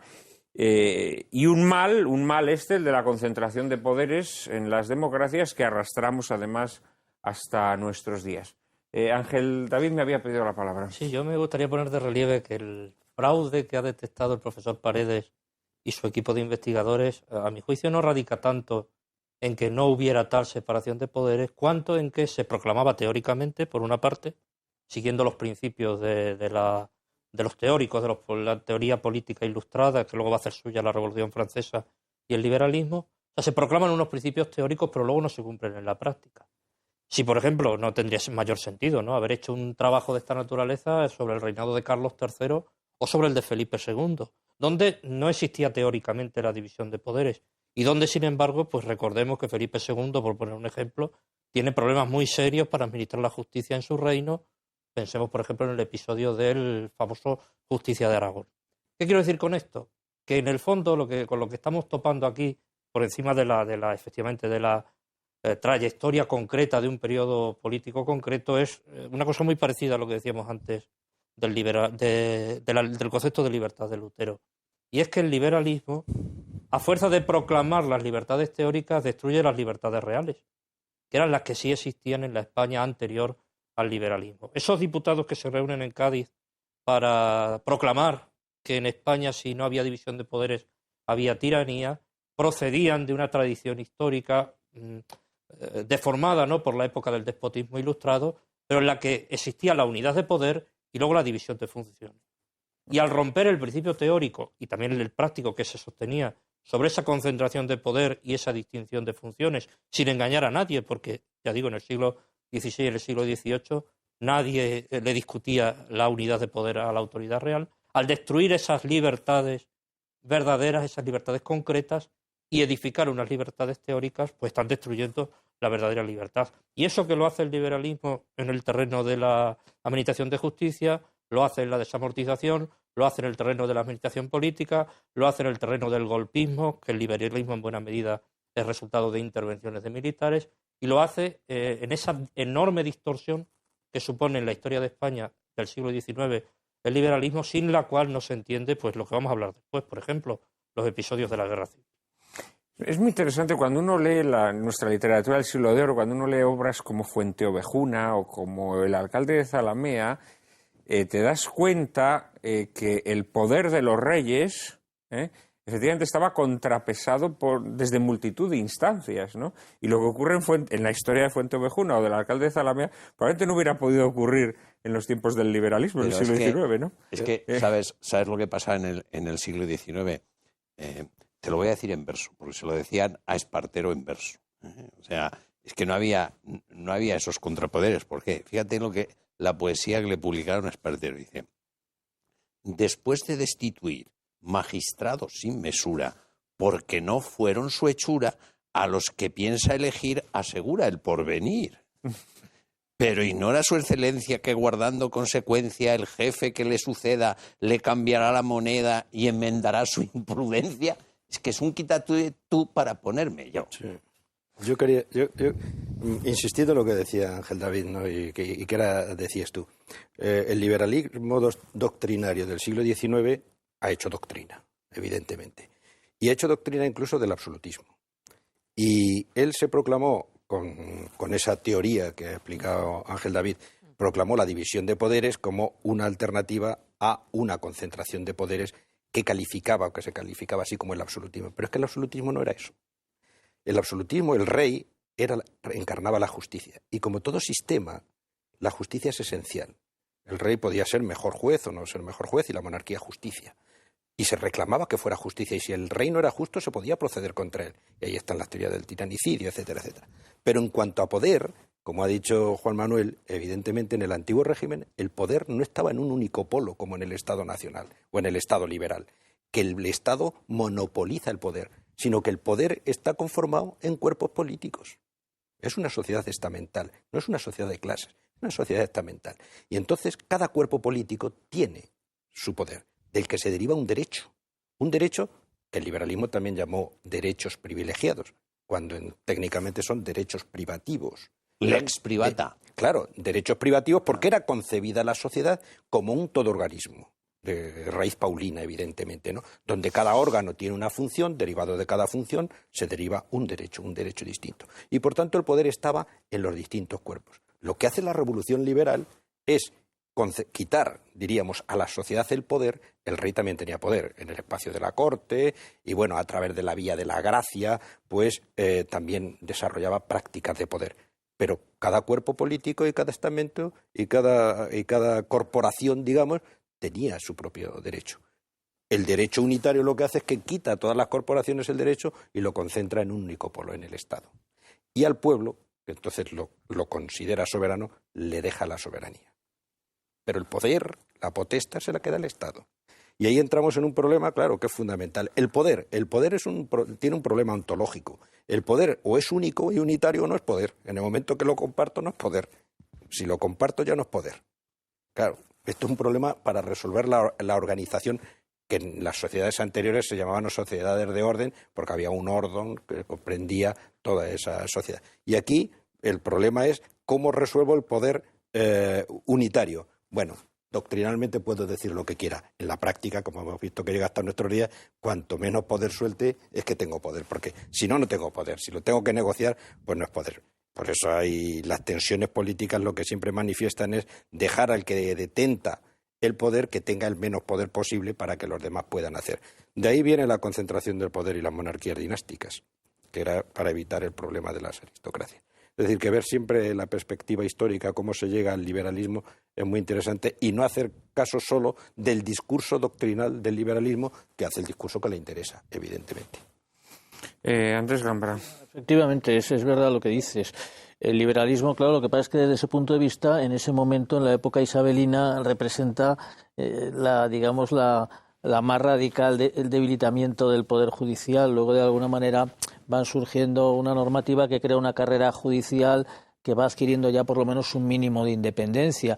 No obstante, en tiempos no muy lejanos, con los gobiernos socialistas, pues lo que dijo Alfonso Guerra de que Montesquieu ha muerto, es decir, desde el punto y hora que los órganos jurisdiccionales principales han pasado a ser designados por cuotas políticas, se ha vuelto a producir, en este caso, una radical politización en un equilibrio muy complicado y que puede tener también consecuencias enormemente perjudiciales para la sociedad. O sea que es verdad que ha sufrido toda una serie muy complicada de vaivenes, un tema que está muy lejos en realidad, yo creo, de estar bien resuelto y que no resuelve Montesquieu. Montesquieu, cuando plantea en su libro 11 El espíritu de las leyes el modelo británico, está idealizando un modelo inglés donde las cosas no respondían ni mucho menos a ese esquema de separación de poderes, ¿no? No es así. Luego eso se aplicaría con un sistema determinado de la Revolución Francesa y ese es el que se extendió aquí con un criterio puramente centralista. O sea que la separación de poderes es un tema que tiene mucha amiga y del que hay mucho que hablar. Hombre, tanto que nos están saliendo unas tesis magníficas. La verdad es que normalmente suele ocurrir que quienes se llenan mucho la boca con algo, ¿no? Y efectivamente pues el liberalismo se ha llenado mucho la boca con cosas como la separación de poderes. Cuando te llenas mucho la boca con algo es porque vas a hacer gárgaras con ello y luego escupirlo, ¿no? Y me temo que, bueno, el resultado que tenemos hoy, nuestras democracias occidentales, en donde esa separación de poderes pues se ha quedado en algo puramente teórico, ¿no? Y en donde el sometimiento del Poder Judicial al Ejecutivo y al Legislativo es absoluto, ¿no? En fin, nos queda ya el último tramo de este programa y vamos a tratar de abordar la última de las mentiras de la historia que les habíamos prometido. Vamos a hablar del Valle de los Caídos. María Cárcava nos introduce en el asunto. El Valle de los Caídos comenzó a erigirse en el año 1940 por expreso deseo del general Francisco Franco en el municipio de San Lorenzo del Escorial, a unos 50 kilómetros de Madrid. El 1 de abril de 1959, transcurridas casi 2 décadas, se procedía a su inauguración. Este magno conjunto arquitectónico, compuesto por una abadía benedictina y una basílica coronada en el exterior con una inmensa cruz, fue erigido con fines religiosos, sociales y culturales al servicio de la concordia y de la justicia entre los españoles, según se recoge en sus documentos fundacionales, que hacen especial hincapié en su condición de túmulo de todos los caídos. En este sentido, el historiador Luis Suárez afirmaba en el año 2005: el Valle de los Caídos fue concebido desde el primer momento como lugar de reposo y encuentro para los muertos de ambos bandos en la guerra civil, ya que unos y otros entendían haber luchado por una España mejor o simplemente estar cumpliendo su deber. Pero en volandas de la llamada memoria histórica se ha pretendido presentar el Valle de los Caídos como una tumba faraónica construida por y para Franco, con la sangre de hombres rebajados a la categoría de esclavos que en gran número eran presos políticos. En definitiva, un símbolo macabro y dictatorial que los vencedores construyeron simplemente para humillar a los vencidos. Ángel David Martín Rubio tratará hoy de desvelar cuáles son las mentiras más flagrantes que circulan sobre el más controvertido monumento español. Ángel David. Bueno, pues yo empezaría haciendo un esfuerzo por despersonalizar el Valle de los Caídos, porque me parece que en el fondo el edificio, la monumental basílica, la cruz, la abadía benedictina que está allí y una institución que se creó en su origen con la intención de fomentar el estudio de la doctrina social de la Iglesia, forma un conjunto que responde a una constante del espíritu humano. Es verdad que históricamente pues es el anterior jefe del Estado, el generalísimo Franco, el que, digamos, toma las iniciativas o, digamos, lleva a cabo los aspectos más visibles para poner en marcha esa obra. Pero no es menos cierto que yo creo que en cualquier otro episodio de dimensión histórica, ¿no?, de grandeza histórica, pues encontramos esa tendencia a inmortalizarlo en un edificio, en un monumento conmemorativo, en piedra, ¿no? Es decir, los hechos pasan, el recuerdo de los hechos, pero los grandes monumentos, pensemos en la antigüedad o en la Edad Media o en épocas más recientes para nosotros, a un paso del Valle de los Caídos tenemos el Escorial, ¿no?, que responde a esa constante del espíritu humano. Lo que pasa es que hay algo específico también dentro de esa constante, que es en el caso de una mentalidad pues formada a la sombra de la Iglesia, en el caso de una mentalidad católica, pues esos edificios no son como las pirámides del antiguo Egipto o como los arcos de triunfo de los emperadores romanos, sino son, pues como hemos evocado antes, como el Escorial, pues son un templo, en este caso una basílica monumental, excavada en la roca, rematada con una cruz también de dimensiones imponentes y que adquiere ante todo pues un significado enraizado, conmemorativo, un también venir a poner un punto final en un episodio de la historia contemporánea de España que yo creo que todos los protagonistas que lo vivieron y que contribuyeron de una manera o de otra a levantar ese edificio, y que incluso nosotros hoy lo podemos ver con esa perspectiva, todos coincidían en señalar que había sido un episodio dramático por una parte, pero que había alcanzado también unas dimensiones de gran valor, pues incluso testimonial, humano, por esa enorme capacidad de sacrificio, ¿no?, del pueblo español, y también por el valiosísimo testimonio de tantos y tantos mártires, víctimas de una persecución religiosa terrible, que adquiere caracteres de verdadero genocidio, especialmente en los años alrededor de 1936, y que es una de las causas que no se puede dejar a un lado, junto con otras, algunas de ellas las hemos apuntado aquí en estas intervenciones anteriores, que desembocan en la guerra civil. Se quiere decir, bueno, hemos llegado hasta aquí, lo que empieza ahora es otra cosa, empezamos una nueva época, empezamos una nueva etapa, vamos a sellar nuestro pasado con un signo de reconciliación, como es la cruz, y un signo de reconciliación que no puede prescindir de la verdad, ¿no?, porque entonces no sería verdadera reconciliación. De hecho, en la introducción se decía que oficialmente las obras del Valle van de 1940 a 1959, y no nos imaginemos que en 1940 está ya todo diseñado, ¿no?, y que todo se hace de acuerdo a ese mismo proyecto, ¿no? De hecho, hay varios proyectos. Viendo algunos de los otros que se propusieron, pues uno se alegra de que se eligiera el que finalmente se eligió, ¿no? Pues porque probablemente por su grandiosidad, pero al mismo tiempo por su mesura y por su carácter clásico, pues es mucho más intemporal que otros que se propusieron, pues más al hilo de corrientes arquitectónicas, muy al hilo de la época, ¿no?, de la década de los años 40. Y entonces el propio monumento también, pues a lo largo de esa gestación tan larga, pues va madurando, y al final pues se convierte en eso, ¿no?, un gran mausoleo en el que, pues por una voluntad no exclusivamente del jefe del Estado, sino también, ahí hubo también, él principalmente, pero también hubo insistencia por parte de la Iglesia, por parte también de buena parte de la clase política, que sirviera de mausoleo no para una persona, eso lo podemos tratar después, sino de manera indiferenciada para las víctimas de la Guerra Civil Española, y lo que la hace, yo creo que también es realmente específico en relación con otros monumentos conmemorativos o con otros mausoleos que puedan existir en otros lugares o en otras épocas históricas, es el darse la circunstancia de estar enterrados en el Valle de los Caídos sin ninguna distinción de tipo exterior, combatientes y víctimas de los dos bandos de la Guerra Civil. Con esa voluntad de una reconciliación que a algunos en aquella época les pareció excesiva, pero que yo creo que, si lo pudo ser, está temperada y está ciertamente llevada a sus justos límites, puesto que todas esas víctimas reposan bajo la sombra de una cruz que en el fondo viene a recordar, yo creo, el significado más profundo de aquel episodio.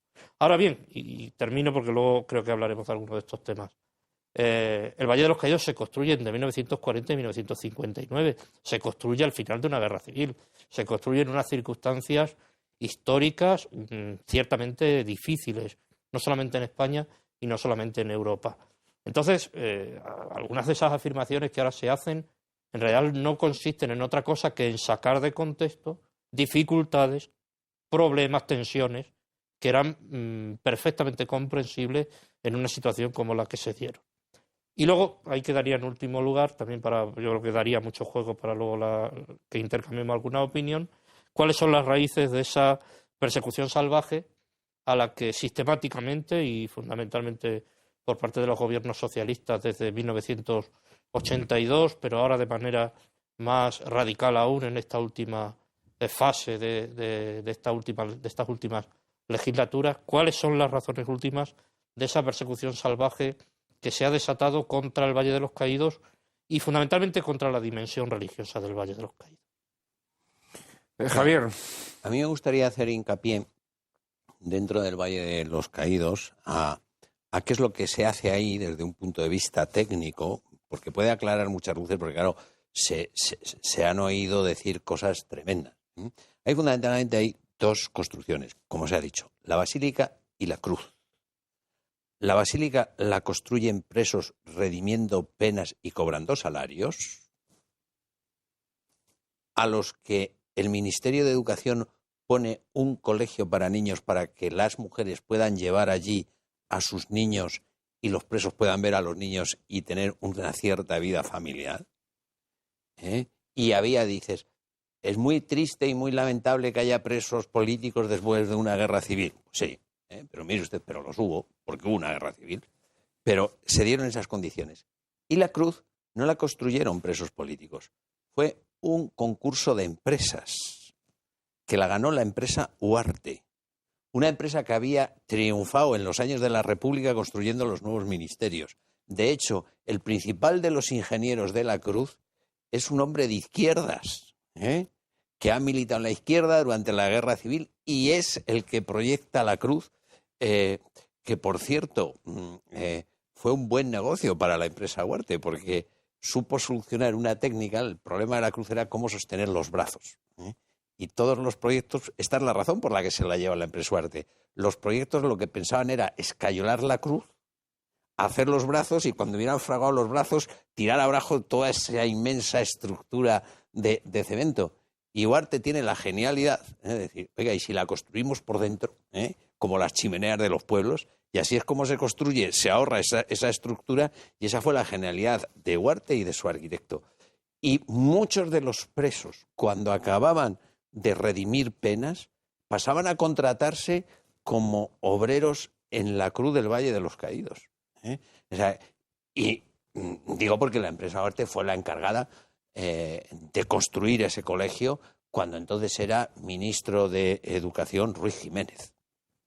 Sí, además que conviene precisar, porque claro, las palabras a veces las empleamos, nos entendemos, se sabe lo que se quiere decir, pero hay que precisar. O sea, yo creo que propiamente en la guerra civil, al liquidarse la guerra civil, no se puede hablar propiamente de presos de guerra, no se puede hablar propiamente de presos políticos y desde luego no se puede hablar de algo equivalente a una condena a trabajos forzados, ¿no?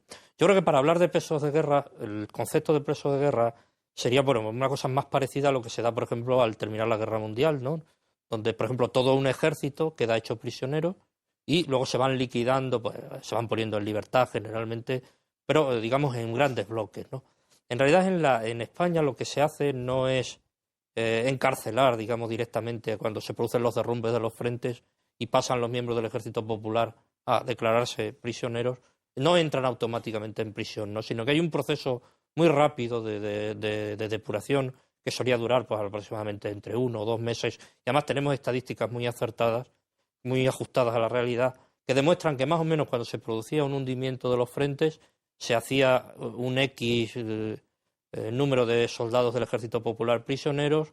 Entonces, pues aproximadamente entre la mitad y el 75% del ejército eran puestos en libertad inmediatamente porque o bien eran de familias procedentes de tradición derechista, eran gente que en realidad eran partidarios de los nacionales pero habían sido movilizados forzosamente por el Ejército Popular, o eran personas que no tenían particular participación, aunque tuvieran ideas izquierdistas, no tenían particular participación en los sucesos que habían ocurrido en la retaguardia y de hecho muchas veces pasaban automáticamente, ¿no? Con un breve periodo de depuración de un ejército a otro, ¿no? Del Ejército Popular al Ejército Nacional. Luego quedaba un resto, ese sí, además numéricamente muy importante, a los cuales se les acusaba de delitos de diversa naturaleza, que hay que recordar una cosa muy importante, y es que a diferencia de lo que ocurría en la zona republicana, en la zona nacional se declara el estado de guerra en el mismo momento que se produce el alzamiento.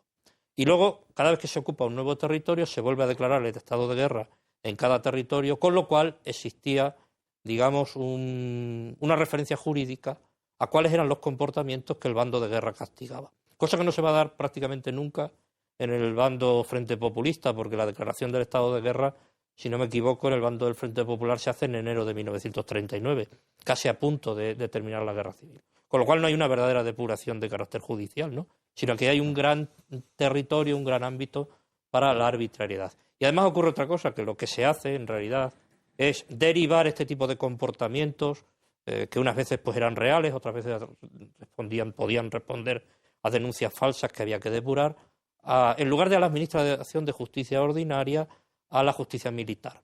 Con lo cual se consigue un efecto, a diferencia de lo que veíamos antes, un efecto muy sano, y es que no se politiza la Administración de Justicia Ordinaria. La gente seguía yendo al juzgado de paz y al juzgado de primera instrucción de su pueblo para resolver los problemas de la Administración de Justicia Ordinaria, y las cuestiones derivadas de la guerra civil las trataba fundamentalmente la autoridad militar. Una autoridad, bueno, pues ya sabemos también las dificultades que tiene desde el punto de vista penal o jurídico o de la defensa de los derechos ese tipo de justicia. Pero que, a diferencia también de lo que estaba ocurriendo en la zona Frente Populista, no se crean tribunales ad hoc propios, como eran los tribunales populares creados en zona republicana y en los cuales participaban los organismos políticos como tales. Es decir, un representante del Partido Socialista, de los anarquistas, de los comunistas, tal, formaba parte de los tribunales populares sin ser para nada experto en derecho, sino que quien administraba esa justicia, que repito, no estoy justificando, sino explicando, era pues un profesional que aplicaba la justicia. Y luego, tercera cosa, no se puede hablar propiamente ni de trabajo forzado ni de trabajo esclavo, porque a diferencia de, primero, en la propia República, que eso muchas veces se olvida, es un decreto del gobierno Azaña en época republicana quien crea por primera vez los campos de trabajo en España, todavía en la época republicana, y luego en diciembre de 1936, siendo ministro de Justicia García Oliver, vuelve a poner otra vez a revitalizar los campos de trabajo en los cuales los presos sí eran condenados a 30, 20, 10 años de internamiento en campos de trabajo. Aquí estamos hablando de otra cosa, aquí estamos hablando de un sistema de redención de penas por el trabajo que podrá ser objeto de la valoración que se quiera a la luz de las modernas teorías acerca de la reinserción de los presos, pero que era práctica corriente entre los tratadistas teóricos de la época, y que, en última instancia, quien podía acogerse a ese sistema, pues de entrada lo hacía voluntariamente. No era exclusivamente personas que hubieran sufrido, un segundito y termino, que hubieran sufrido condena por razones vinculadas con la guerra, sino también podían ser delincuentes penales, y luego, de hecho, más de la mitad de la población que trabajaba en el Valle eran trabajadores libres que trabajaban allí como podían hacerlo en otros sitios. Os pido ya mucha brevedad porque tenemos que ir terminando. Del sistema de trabajo, en la construcción de la cruz, que es una obra impresionante, solo hay 2 muertos. Y 2 muertos que mueren abajo en el suelo. Les pilla una excavadora, están despistados, pero arriba no muere ninguno por los sistemas de seguridad que tienen. En la cruz solo hay 2 muertos que les pilla en el suelo una excavadora. Se dice que lo que más víctimas causó fue la silicosis, creo que se llama esta enfermedad, ¿no? Pero se habla de lo que serían accidentes, se hablan de entre unos 15 y 18 víctimas. Yo, lo que conozco de accidentes que hoy llamaríamos accidentes laborales. Y luego, claro, algunas ya son víctimas de muerte natural. Si hubiera sido un trabajo esclavista, no había 2 muertos, claro. Sí, Juan Ignacio, sí. Muy brevemente, por favor. Muy brevemente. Bueno, quería destacar, porque no pasara la oportunidad, ¿no? Como historiador, decir, ¿no? ¿Por qué este empeño que tenemos permanentemente de todo lo que es la realidad histórica? Y aquí tratamos de entender la verdad histórica. Un acontecimiento que ha ocurrido, que tiene ahí, es un testimonio que está para el futuro, para que lo estudien los propios historiadores. Hay un empeño en borrar cualquier vestigio de lo que fue, sin valoraciones, no quiero hacer valoraciones, pero sí que hay, cuando hay un intento de borrar cualquier vestigio, sí hay un intento de crear una memoria selectiva o una memoria inventada. La memoria inventada es muy peligrosa, y sobre todo crea una esquizofrenia social tremenda. Si no nos reconocemos a nosotros mismos, no somos capaces de metabolizar nuestra propia historia, estamos condenados a repetirla. Ángel David, terminas y te quería hacer una pregunta. Antes has dicho que, en contra de lo que pudiera parecer, la razón por la que molesta el Valle de los Caídos a determinados gobernantes o a determinados líderes ideológicos no es la razón de que sea un monumento del franquismo, sino precisamente su naturaleza religiosa. Sí, decías antes. Sí, ¿no? Sí, o sea, pero es que yo el análisis lo extiendo, si quieres, al campo más amplio. O sea, si el franquismo molesta el periodo histórico, a mí no me gusta hablar de franquismo, prefiero hablar de la España de Franco como mucho, como un periodo cronológico, ¿no? Pues creo que no existe un régimen como tal, que se pueda llamar así, ¿no? Con ese adjetivo. Lo que molesta de esa etapa, que es precisamente su dimensión o su intento o su motivaciones cristianas, indudablemente. O sea, si se ataca a una determinada época histórica es porque esa determinada época histórica responde a un modelo de sociedad, de civilización, de relación del hombre entre sí, del hombre con Dios, directamente marcado por lo religioso, no como algo novedoso, o sea, probablemente no más que había estado marcado por lo religioso la España de Isabel II, o sea, probablemente no más, sino que, digamos, es la que toca más cerca de nuestros días, y dentro de todo ese gran proyecto de transformación de la mentalidad que en el programa político de la izquierda ocupa un lugar predominante, por ahora absolutamente predominante, ese ataque hacia la dimensión religiosa del hombre y hacia aquellos aspectos de la historia que reflejan su dimensión religiosa me parece esencial. No diría yo que hay más inquina o más odio, por ejemplo, hacia el Valle de los Caídos, que hacia la obra de España en América, que hacia el Escorial, que hacia otros símbolos, otros momentos, otros episodios de nuestra historia, pero que están marcados por un horizonte común. Desgraciadamente tenemos que dejarlo aquí. Ha sido un enorme placer, un honor estar hoy aquí con vosotros, tratando de desenmascarar estas mentiras de la historia. Muchísimas gracias a los cuatro, muchísimas gracias a todos nuestros espectadores, y en apenas un instante María Cárcava y yo mismo les anticiparemos el asunto de nuestro próximo programa.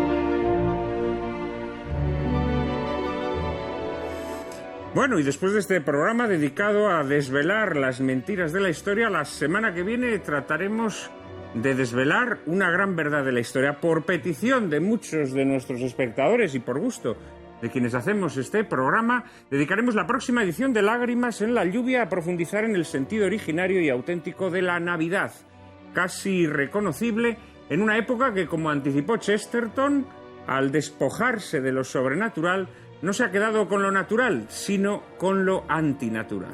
Ilustraremos nuestro coloquio con la conmovedora comedia dramática de Frank Capra, Qué bello es vivir, protagonizada por James Stewart. A Stewart le acompañarán una pléyade de los mejores secundarios del Hollywood dorado, de Lionel Barrymore a Thomas Mitchell, pasando por el angelical Henry Travers. Una obra que tal vez todos hayamos visto alguna vez, pero que vista con ojos auténticamente navideños parece siempre nueva. No se la pierdan. Ya saben que a partir de ahora no podrán llorar lamentando que la televisión es un desierto de la inteligencia y el buen gusto. Ahora ya pueden refrescarse en el oasis que les brinda Lágrimas en la lluvia. Todos los domingos a las 4 de la tarde, aquí, en Intereconomía Televisión.